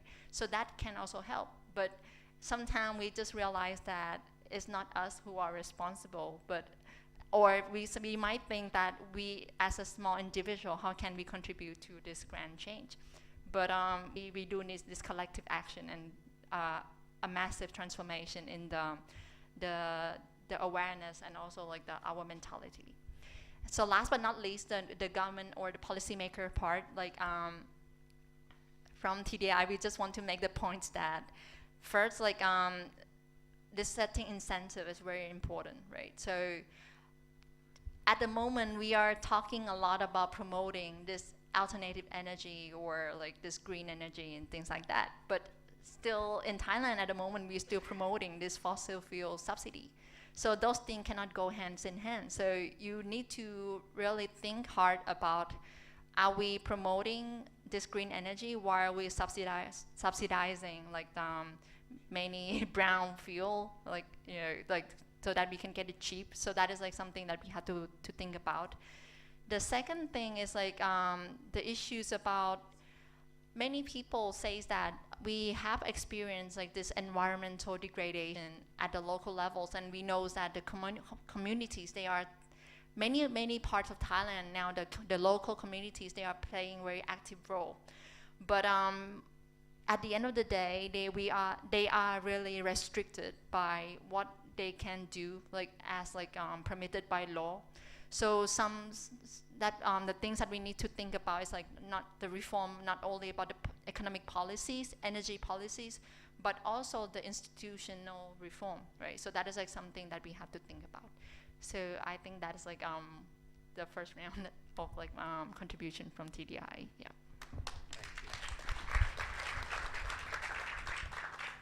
I think I have not been very fair to you because everyone has exceeded the time. So you want to spend like 2-3 more minutes, like to say something? Actually, I have a lot of thoughts, and I was thinking I could say this, and I could say that, and I could say that. ESCAP and the UN is very far away from many people, but we've been trying to, for the last, I've been here 11 years, we've been trying to bring all these policies on the ground to the people. And we've been very fortunate. This is what I want to do in my 1 minute extra. It's not going to be related to explaining more what the green growth is. I definitely tell you, go and follow the course, the online course. We are ready to take many trainees online. But I would like to spend the whatever minute you gave me to thank our Herren Hans and Ajahn Kunvalapa for being there all these years. And we've been working with them, but there's many other NGOs in Thailand. And we've been working with very interesting on-the-ground, community-based energy development and organic agriculture, promoting NGOs. There's a very interesting grouping in Kanchanaburi, for example. If you go there, you're going to be able to see amazing projects, how the full cycle can be incorporated there. And it's supported by the military. I'm sorry, maybe it's not the right connection, but the Kanchanaburi military army there, they have a huge amount of land, and what they've done is, together with the scientists, they united together and turned the dumping area there into a forest, and they're growing chickens organically, but the chickens are eating termites. It's a very interesting concept. They're growing worms, they're enriching the soil, and the pigs, this is the most funny thing I saw there, the pigs, you could actually sit next to the pigs lying into their fen, or how it is called, pen, right? And you eat there and there's no smell. I've never seen such a thing. For some, it's all organic, everything is super organic there. They also collect the termite, the red ants, and they eat the eggs, and it's just an amazing thing. And the forest, it's a very dry area. Kanchanaburi is super dry, but the forest is thriving. And they actually, this is a place where one can go and see in a massive scale the ideas of His Excellency the King of Thailand, applied in multiplied with the creativity of the genius of Kunyutakan. I highly recommend to people to go and see that, just to see the field. We do a lot of research, and it's a lifetime of research, and it ends up with a lot of nice publications, presentations, memories in people's heads. But I believe that we need to act, to do things more. And I like that Lawrence is connecting his research with life example, and no matter how many % of his time he spends, there's organic agriculture going on in his farm as well. And I know that Bhutan is also amazing country that is still trying to keep the happiness concept and justify it with science. But let's give a big applause to our dear friends, Ajahn Hans and Ajahn Valapa, for being there for many years. I know them for more than 7 years. We've done a lot of, we've tried to do a lot of innovative promotion of innovative ideas together. But for the last couple of years, we had not that much chance, and I'm very grateful, and this amazing audience and amazing speakers, and with the lovely presenter. I'm very happy to be here on behalf of ESCAP. Thank you very much. Now, we have about, 25 minutes, okay? So if anyone want to interact with the panels here, want to ask questions, make comments? Yes, the gentleman with black jacket first, and then the gentleman with red jumper, and then the gentleman at the back, okay? 3 persons. And we will come back to the lady. If you can introduce yourself also, please. Yes, my name's Van Thong. I come from Laos. I am working at National Agriculture and Forestry Research Institute, you can call short NAFRI. Regarding to the green economy, yeah, in long term, I fully agree with you, and also congratulations for all that have given very good perspective about the sustainable development. But one issue that you haven't touched on, the poverty. Poverty alleviation or poverty is the critical issue, I think, because the farm, most of farmers, the poor farmer, they didn't think about the future. Yeah, they like to do to earn or to get more in immediately rather than thinking in the future. So my question, how we can tackle or how we can solve this issue? I think that my question. Thank you. Okay, so you will help answer in the end, okay? But my friend, you're from NAFI, right? NAFI. Yes. Please send message also that we miss Kun Sombat Sompon, okay? And I hope everyone works hard to find him. He's a very special person for us, and I happen to be in many seminars with him, and it's such a very unfortunate thing to hear, okay? But I got your questions, okay, concerning poverty alleviation now. I go to gentleman. Thank you. My name is Wayne Nellis. I'm a visiting scholar with Chulalongkorn School of Agricultural Resources. And I have a kind of part question, part comment suggestion for TDI. First of all, congratulations on starting to think in this direction.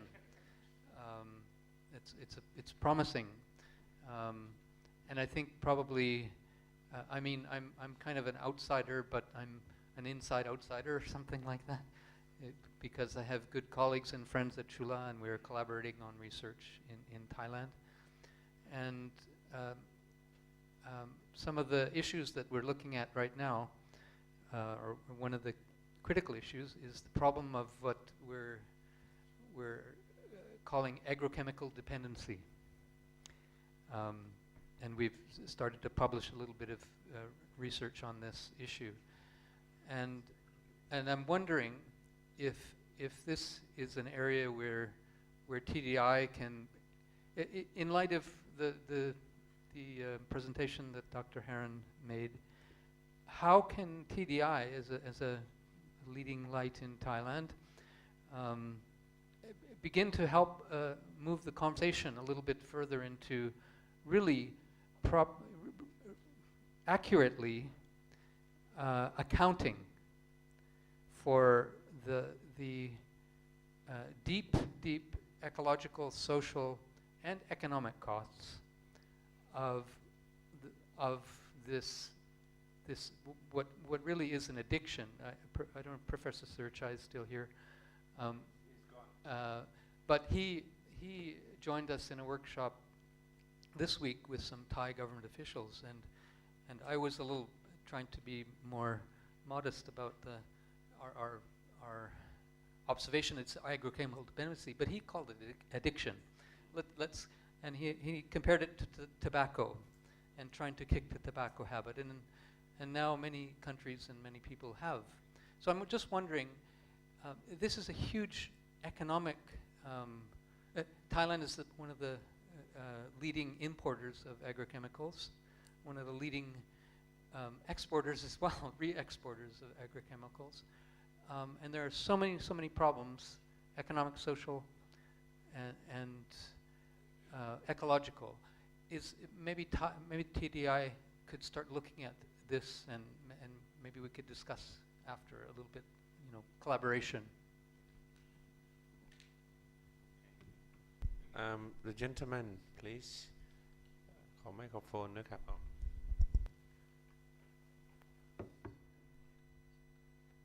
Yes, my question relates to getting the case out there. I think in the minds of most people around the world now, that the battle for the fact of global warming and being a human-generated problem has been won. But today, the Dr. Hans Herren has framed just how important the issues relating to agriculture are, and they're hand in hand. But this has not, from what I've seen in general press and in the scientific press, has not been the case at all. The case hasn't been made. So, I'm just wondering how the people on the panel feel the argument can be pushed forward, to get it into the public domain, so the real importance is appreciated. Thank you.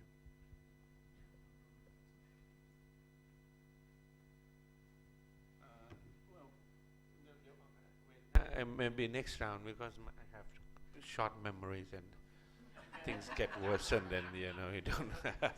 Okay, I go to you first, because in particular, we have been trying to convert TDI. We invited Ajahn Amar Sayamwala, who was a student of Simon Kuznets, who invented GDP. And that time we invited Professor Joseph Stiglitz. We tried from the foundation of TDI, and then we invited Somkiat Tankit Wanit, and then we went to various kind of approach. So we are now seeing lights at the end of tunnel as well, TDI might be changing now, okay? So could you please respond to our professors here concerning TDI, the chemical? The second one. Actually, I have to admit that I'm coming from the Natural Resource and Environment program, but we have another Ajahn Nipon Popongsakorn who is working on agricultural and sectoral economics program.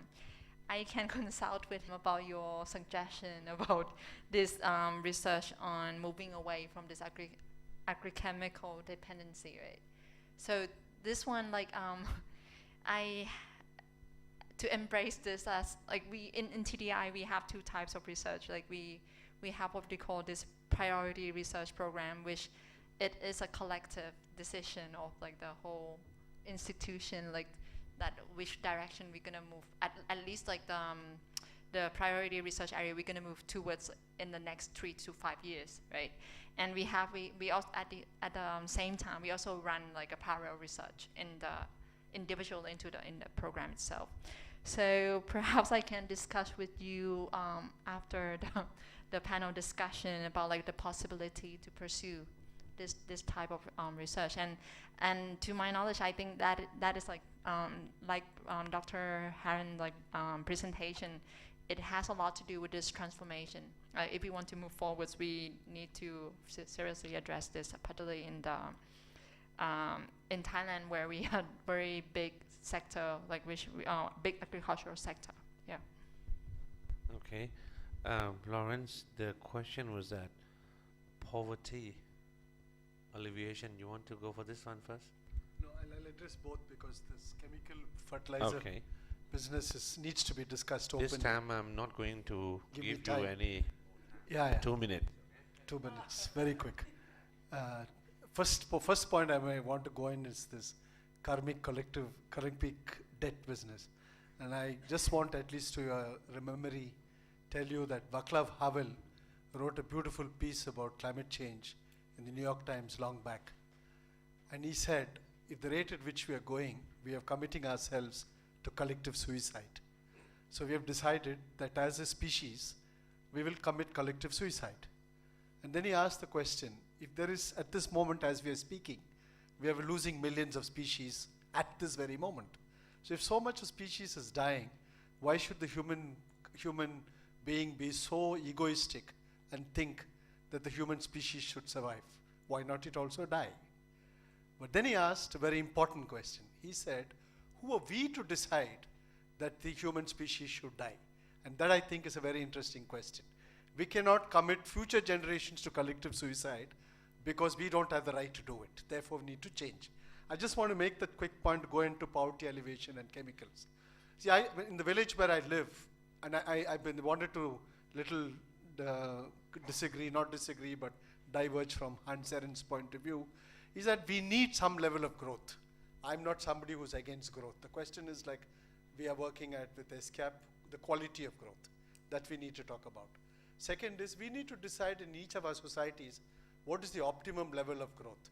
Does India require 9%? No, 5-6% is very, very happy growth. So we've got to figure out that. But I think growth is required, and I disagree with my alternative paradigm friends on this, because it's very nice for me to say no growth, because you need some level of growth for employment. And this question about peasants is absolutely correct, because when I moved to the farm 16, 17 years ago, if we didn't pay the wage to our workers that day, we pay them monthly. But if they don't get their daily wage, they don't have a meal. Today, the situation is very different. I cannot in any honest sense say I can't need growth, because a degree of growth in the Indian economy has made it possible, and I know how the lives of our women have changed. So I do think when you're talking of poverty alleviation, countries like Laos need to come to some comfortable level of growth and cannot be below the level of growth. The last point on fertilizers and chemicals, and this I want to make it, I'm very happy Wayne brought it up. Let's all be very clear. Addiction requires pushers. Drugs are not consumed because people want to get addicted. It's pushed. It is the same with fertilizers and pesticides. It is the biggest mafia in Asia. It is the biggest mafia in India. People who have worked against the anti-pesticide companies have been killed in India. When the anti-corruption movement started in India last year, 2 years back, I was not supportive of the corruption movement because I felt they had other motives. Because anti-corruption can be a front for a lot of fascist behavior also. We know in history how it happened in Italy and Spain. I asked them, and they came and asked me, why are you not supporting us? I said, take the pesticides industry. You guys can take it. It's $3 billion worth of subsidies that go into it. And I'm about 80-90% sure it will be the same story in Thailand. You don't require TDI. You just do solid research on where the money is spent, how it is spent, because it is the biggest source of corruption and is the biggest continuing source of corruption in a country. There's no doubt that the pesticide and fertilizer industry is a mafia in Asia. And you have to deal with mafias like you're dealing with all the mafias. This government is now dealing with mafias. You should deal with it mafias. I know this very well because I've worked with it. Last point about sugar. The New York Times, again, just a month ago said, sugar should be a banned drug. It is the most dangerous food item that you can eat. I worked 20 years on sugar, and I used to run a course on the politics of sugar, and you go and see it. How did Bush get elected? The Bacardi company paid for the election of the first President Bush. There is a book that is published called Bacardi, okay? Bacardi was the Italian mafia that produces the drink, which is connected to the sugar industry. So don't be also so naive about the brown economy. The brown economy is driven by mafias.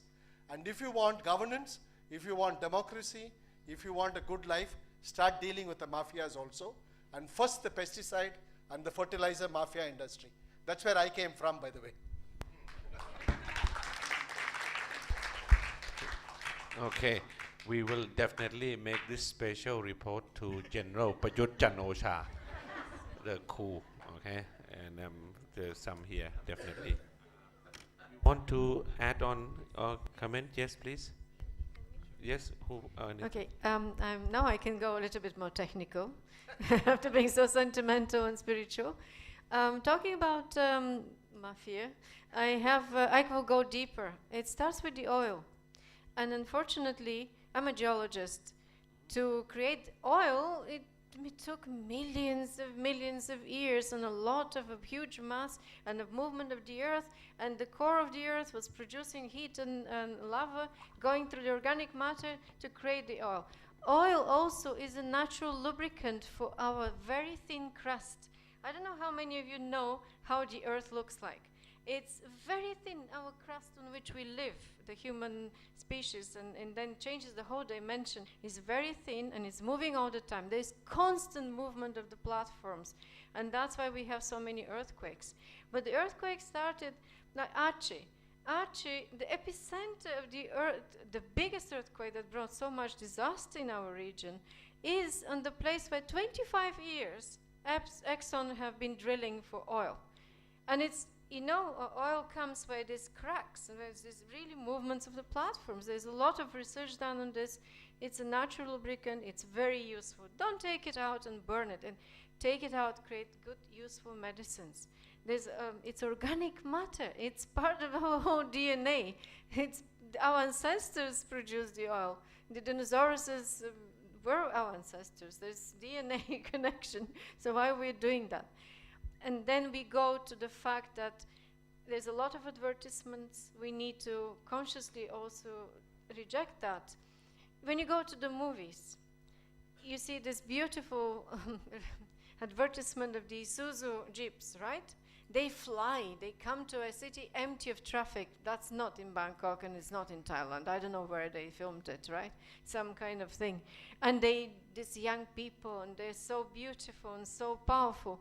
And that Isuzu pickup costs 300,000. And the reason for that is to support the poor agricultural workers, because they will be needing it to produce, to bring their produce somewhere, right? But that's absolutely not true, because all these pickups are in the city and creating the traffic, and they're not maintained, and they're producing pollution, and they're terrible. At the same time, we have the beautiful small Jazz hybrid, which started being produced 1 year after I imported mine. my car is the only, there's only 5 cars that are energy efficient in our SCAP building. Sorry about that. Building is efficient, but we should build it. Oh, I'm not very sure. No, they're trying. They're moving to this, but they have another philosophy. But anyway, so that car is costing 800,000. And you know what? I drive with my car. I'm giving empirical evidence. I don't have research papers on it, but I drive 2 weeks with 1 tank, which even now with the price about 1,300, but we drive one. My distance is 16. Okay, now I don't drive. I'm taking the boat and I'm using my bicycle because I hate traffic. But I mean, when we were using the car, in the traffic, hybrids love traffic because they don't use anything. They just stay still. They're not using any aircon, by the way. You have to be ready to sweat. But that's one thing. The other element, sorry for this, now my scientific mind woke up. Another research on the agrochemical dimension, start researching on the increase of cancer cases in your country. We are chemical, we are biological robot. Everything we put inside influences even our happiness, by the way. Since I'm on the raw food, I'm extremely happy. I broke my pinky toe and I was laughing. I mean, I am in excruciating pain, but I still laugh about it, right? This is that level of happiness you get without any drugs, okay? This is just raw food. It's a super food. That's why it's called superfood, because it's superfood. And you get directly the ingredients from it. And it's possible to live and survive and to be energetic and to do yoga an hour and do everything you want, to run 16 kilometers if you want. There's no problem with that. With the 1 mango, it's okay. It's a super powerful engine. So research the cases of cancer increases. About poverty reduction, if the subsidies on fossil fuels are reduced, as Indonesia has done, there's so much empirical evidence for the last 5 years. They've invested heavily in poor rural areas, giving them education, medical care, bringing the girls to school. That's very important, giving the girls the right to be equal in the society as part of the decision makers as well one day. So fossil fuel subsidies are the biggest cancer in our society, eating the most money of our society. Thank you. Okay, and for Thailand, you know, especially, they like to put their commercials, advertisements, you know, right place, right time. Especially if you watch Thai boxing, many pesticides and fertilizers, you know, directly target at them and so on. And if you buy many, I mean, in terms of quantity, you might get golden necklace of 1 baht, something like that, you know, so lucky draw and so on. Yes, not sure. Thank you. On these 2 points, this PDI's accounting system and on poverty, 2 important question. On the green growth and accounting, Bhutan is very interested in this. The new Prime Minister is very interested, and he is looking for a modest sum for us to begin the work. To adapt the GDP, since the economy is small and work can be demonstrated very quickly. Going back to addiction, I think the world will look very different by 2050 or so, since all the forecasts shows that at the current rate of consumption of something like 90 billion barrels a day, it will be exhausted. It will be exhausted. So, in any case, whether it is exhausted or not, as Dr. Herren and others have mentioned, enough damage would have been done by then. Already we have done enough damage. Now this damage, as you know, although we speak, we write about it, it is not reflected in the national accounts, which we use every day. And that is a major missionary informing people, growth going on well, we need to grow more, 5%, 10%, whatever. Although it is not growth in genuine sense, as you know, it conceals a lot of damages and cost and so on and so forth. On average, the world grows 2% a year these days, as you know. So now the thing is, this can be done by subtracting things from the positive contribution, and we could have adjusted. We can join hands, PDI and Bhutan, especially we can do fast because it's a small economy.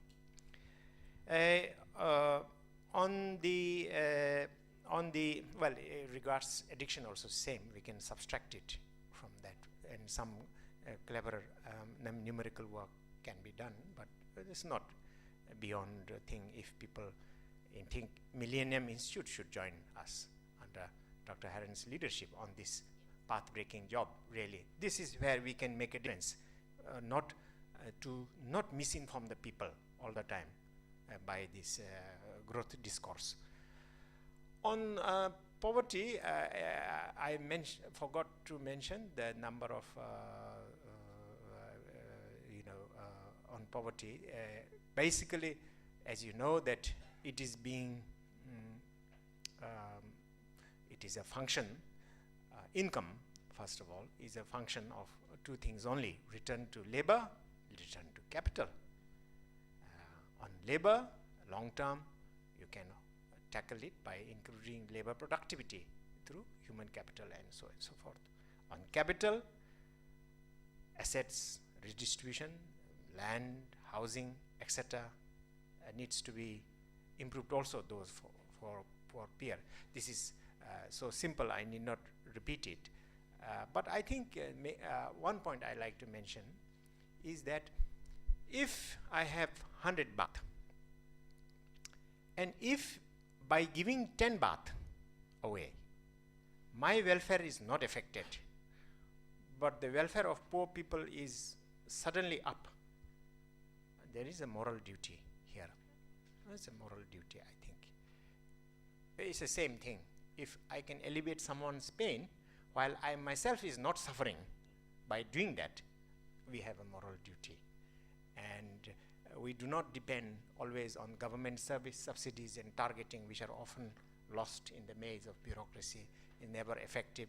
More money is spent in some other way, but poverty targeting takes very little, given very budget, we ourselves, through civil society, through individuals, can do that under this basic principle. If I give 10 baht out of 100, if it doesn't affect me, my welfare is, same, then there is a clear case for us to give. It's the same thing. If if a dog is in great pain, and if I spend 10 minutes by lifting it and taking it somewhere, my loss of 10 minutes is not great whatsoever. I waste it all the time. I have a duty to do that. Thank you very much. Okay. And last one, you, right? Huh? Where one more? Which one? Okay, two. Last, okay? Otherwise, the coup will come here. Thank you very much. My question is that because I'd like to learn that can we make the green economy? And I think we can shape the future we want. And the issues here is that whether we can return from the brown economy to the green economy. Because you know that in order to promote for the organic agriculture, I totally agree with the wife of Mr. Aneta, because producing organic is not only the product, we have to feed the soil. So with the brown economy, it means that we have 60 years of using it with fertilizer, with pesticide. So how can we return from the brown to the green? Yeah, we need time and we need costs. So the issues here is that we need to look directly to the fact that how can we change it? Do we have time? Do we have everything, conditions to do that? Because, for example, in our, sorry, I'm from Vietnam, and now when we have a 20 years of working with the communities and the government, and for our government, they are really willing to learn and to share that the point that we have to see and to show the evidence-based indicators of how they can turn the brown economy into green economy. Yes, that is the issue I would like to learn more, whether you can, it is possible or not. For example, Mr. Anita again.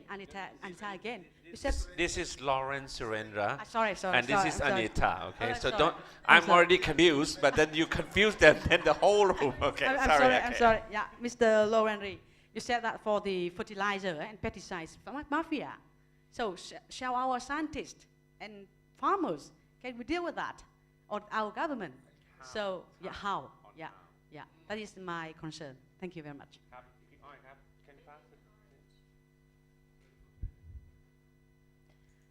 Yeah, related to that and some other question. I would try to phrase, I'm not very good at talking. Dr. Herren is talking about the need to decoupling money and politics. And I just want to just exchange idea here.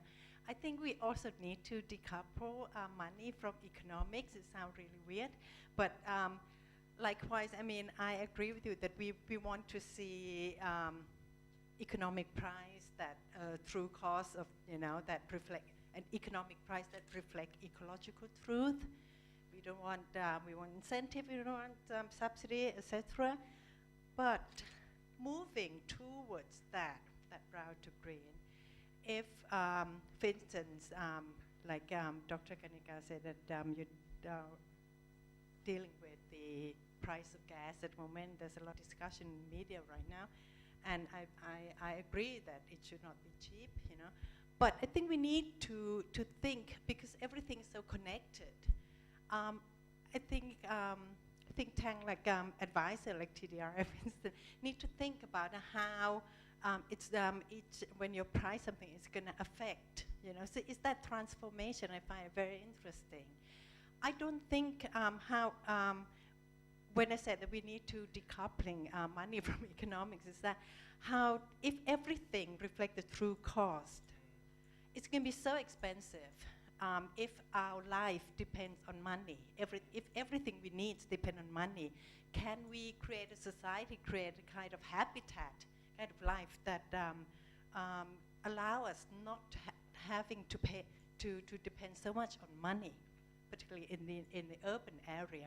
For instance, giving example, this oil price, I agree it should be reflect the market price or ecological price even, which would be really, really high. But you cannot just allow people with money, the wealthier, to therefore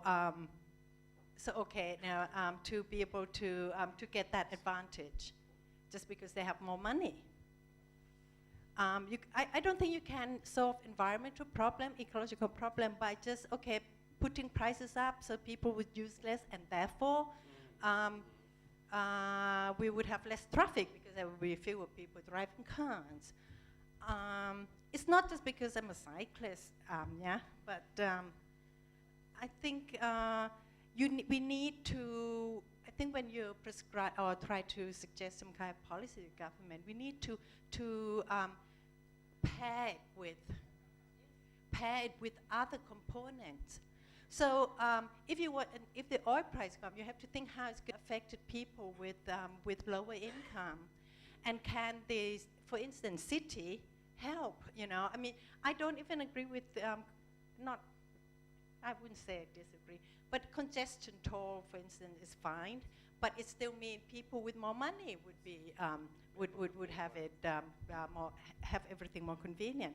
I think you need to design a way in such things that money, people with money, or say in this case, people with car and with the tank full of gas, not necessarily going to have the advantage. They have to have life that is less convenient.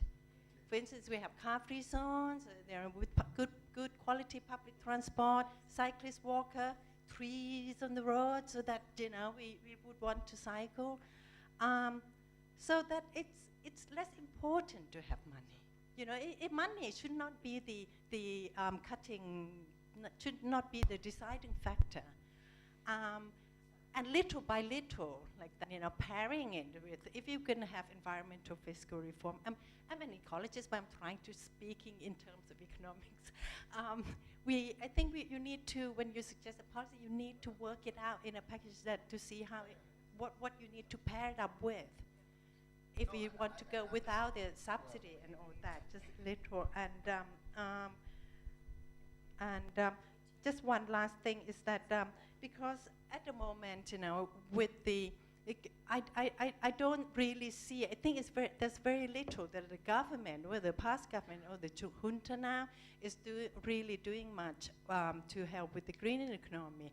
Because there's still, on one hand, you can talk about supporting public transportation, but on the next day, on the other hand, they want to build these super highways along the Chao Phraya, they want to build more bridges across, making all this super highway through community that can easily use bicycle. Or, I mean, they do everything that support the car, and not supporting, not going towards life friendly city, a livable city. So it hasn't. It hasn't. The policy should not be in conflict so much, So I don't really see much movement. We have to stop. I agree with Dr. Herren. Now, first and foremost, you have to stop all those really enormously resource destructive policy. You have to stop Sayaburi Dam. I met you on the Sayaburi Dam thing. You have to stop. I mean, the bank is still, our banking system, for instance, is so behind the movement of the green banking movement over the world. Why you support? Oh, you have this little decorative package. Oh, I support little green SME. But on the other hand, you're supporting Sayaburi Dam. That's going to affect 100 million people, and I would love to talk to you because we have to really advocate this. This girl from Vietnam. Thank you. Thank you. Okay, so. Okay, just quick because we are running out of time. It's 5:15 already. Okay, so last, very short. Okay, so first of all, on the fossil fuel subsidies scheme, actually yesterday we had the press release on these issues, but I have worked on this one before, on this this energy price structure. So even though we say that the fossil fuel had to. We get to get the price right, But then that is not the only recommendation we have. But we also like knows that like studying that poor people at a low income distribution will be affected by this increase in the price. You need like to have other other policies that need to be proposed as well, like improvement, not only investment in the big infrastructure project, but improvement in the quality of the mass transit. So that is like what we put in the report. So this is something totally different from what Ajahn Dunden and Ajahn Mama was giving to the press yesterday. That is like they just want to clarify to the media about the misunderstanding about the LPG price and NGV. Like we are not promoting people to use, we are promoting people to use a clean energy, but at the same time, you need to also price the brown energy at the right price. Otherwise, this green things would never be born. Like that is like the key message. No, I basically want to say and respond to Vietnam. By the way, I was involved through UNESCO in writing the 5-year Education for Sustainable Development Plan for Vietnam, at which I met all the people in the ministries and others. So I know when I used to work at the SCAP and I go on mission, it's not that everybody in government is bad. People are trying, but like she's saying, the system doesn't give the space for it. And Vietnam is struggling. But the best example for Vietnam is Cuba. Cuba was done a blockade by the United States, and no fertilizer and no pesticide goes. Cuba is today the most organic agriculture in the world. All of us should be visiting Cuba. Cuba has turned a disadvantage into an advantage, and today when people who are affected with cancer can eat only organic food because you cannot afford to have any toxicity after your system is damaged. This is the food that people want. So from making their agriculture sustainable, they're now exporting. Sikkim, state in India, is the only state in India, where we hope other states will follow, which has declared itself an organic state. No inorganic food will be produced in the state of Sikkim. It is a neighbor state of Bhutan. There is the Center for Sustainable Agriculture in Hyderabad. You can go and look for the website. His name is very long Indian name. They have give you actual figures of how, using natural pesticide methods, almost several lakhs of farmers who have shifted to mixed, what we call non-chemical pesticide dependent agriculture. So its point is we can create these models. On traffic, Curitiba, we used to talk so much about Curitiba. Why are we not talking about Curitiba? Curitiba mayor decided that a city must depend on the poor in the city to work out its transportation system, its employment system. Don't take the poor people and shove them somewhere far away. Build the city around the poor people. Curitiba still survives, produces great value, and the people are happy in the sense of, as she's talking about, motorbikes and so forth. But for that, I think consumers like us have to shift. We can't always ask, government must change. I do think destructive projects must be opposed. Pakmun Dam. I've been very involved with the Pakmun Dam when it started. But the Pakmun Dam went ahead. But then remember, it's a big success story of Thailand. They reversed the Pakmun Dam. The fish flew back. Okay, and we have successes like this. Now I don't know the latest. You can maybe, but from maybe I'm not current on the issue. But I'm saying large projects, that's why I talked about scale. We have to talk about smaller, decentralized scale.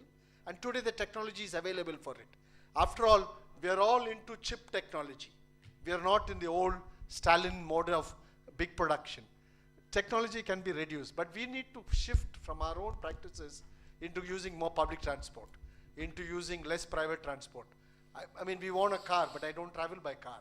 So we have to do that. Thank you. No, okay. So I think the time ends here, okay?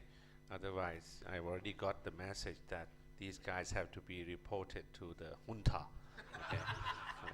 So it ends here, but of course I would like to leave something with you here, is that at least, we are debating how it should be done and so on, but at the same time, we can do something also on our own, in our offices, in our workplace, in anywhere, at least if we start something, and that's very important, because it has to start somewhere.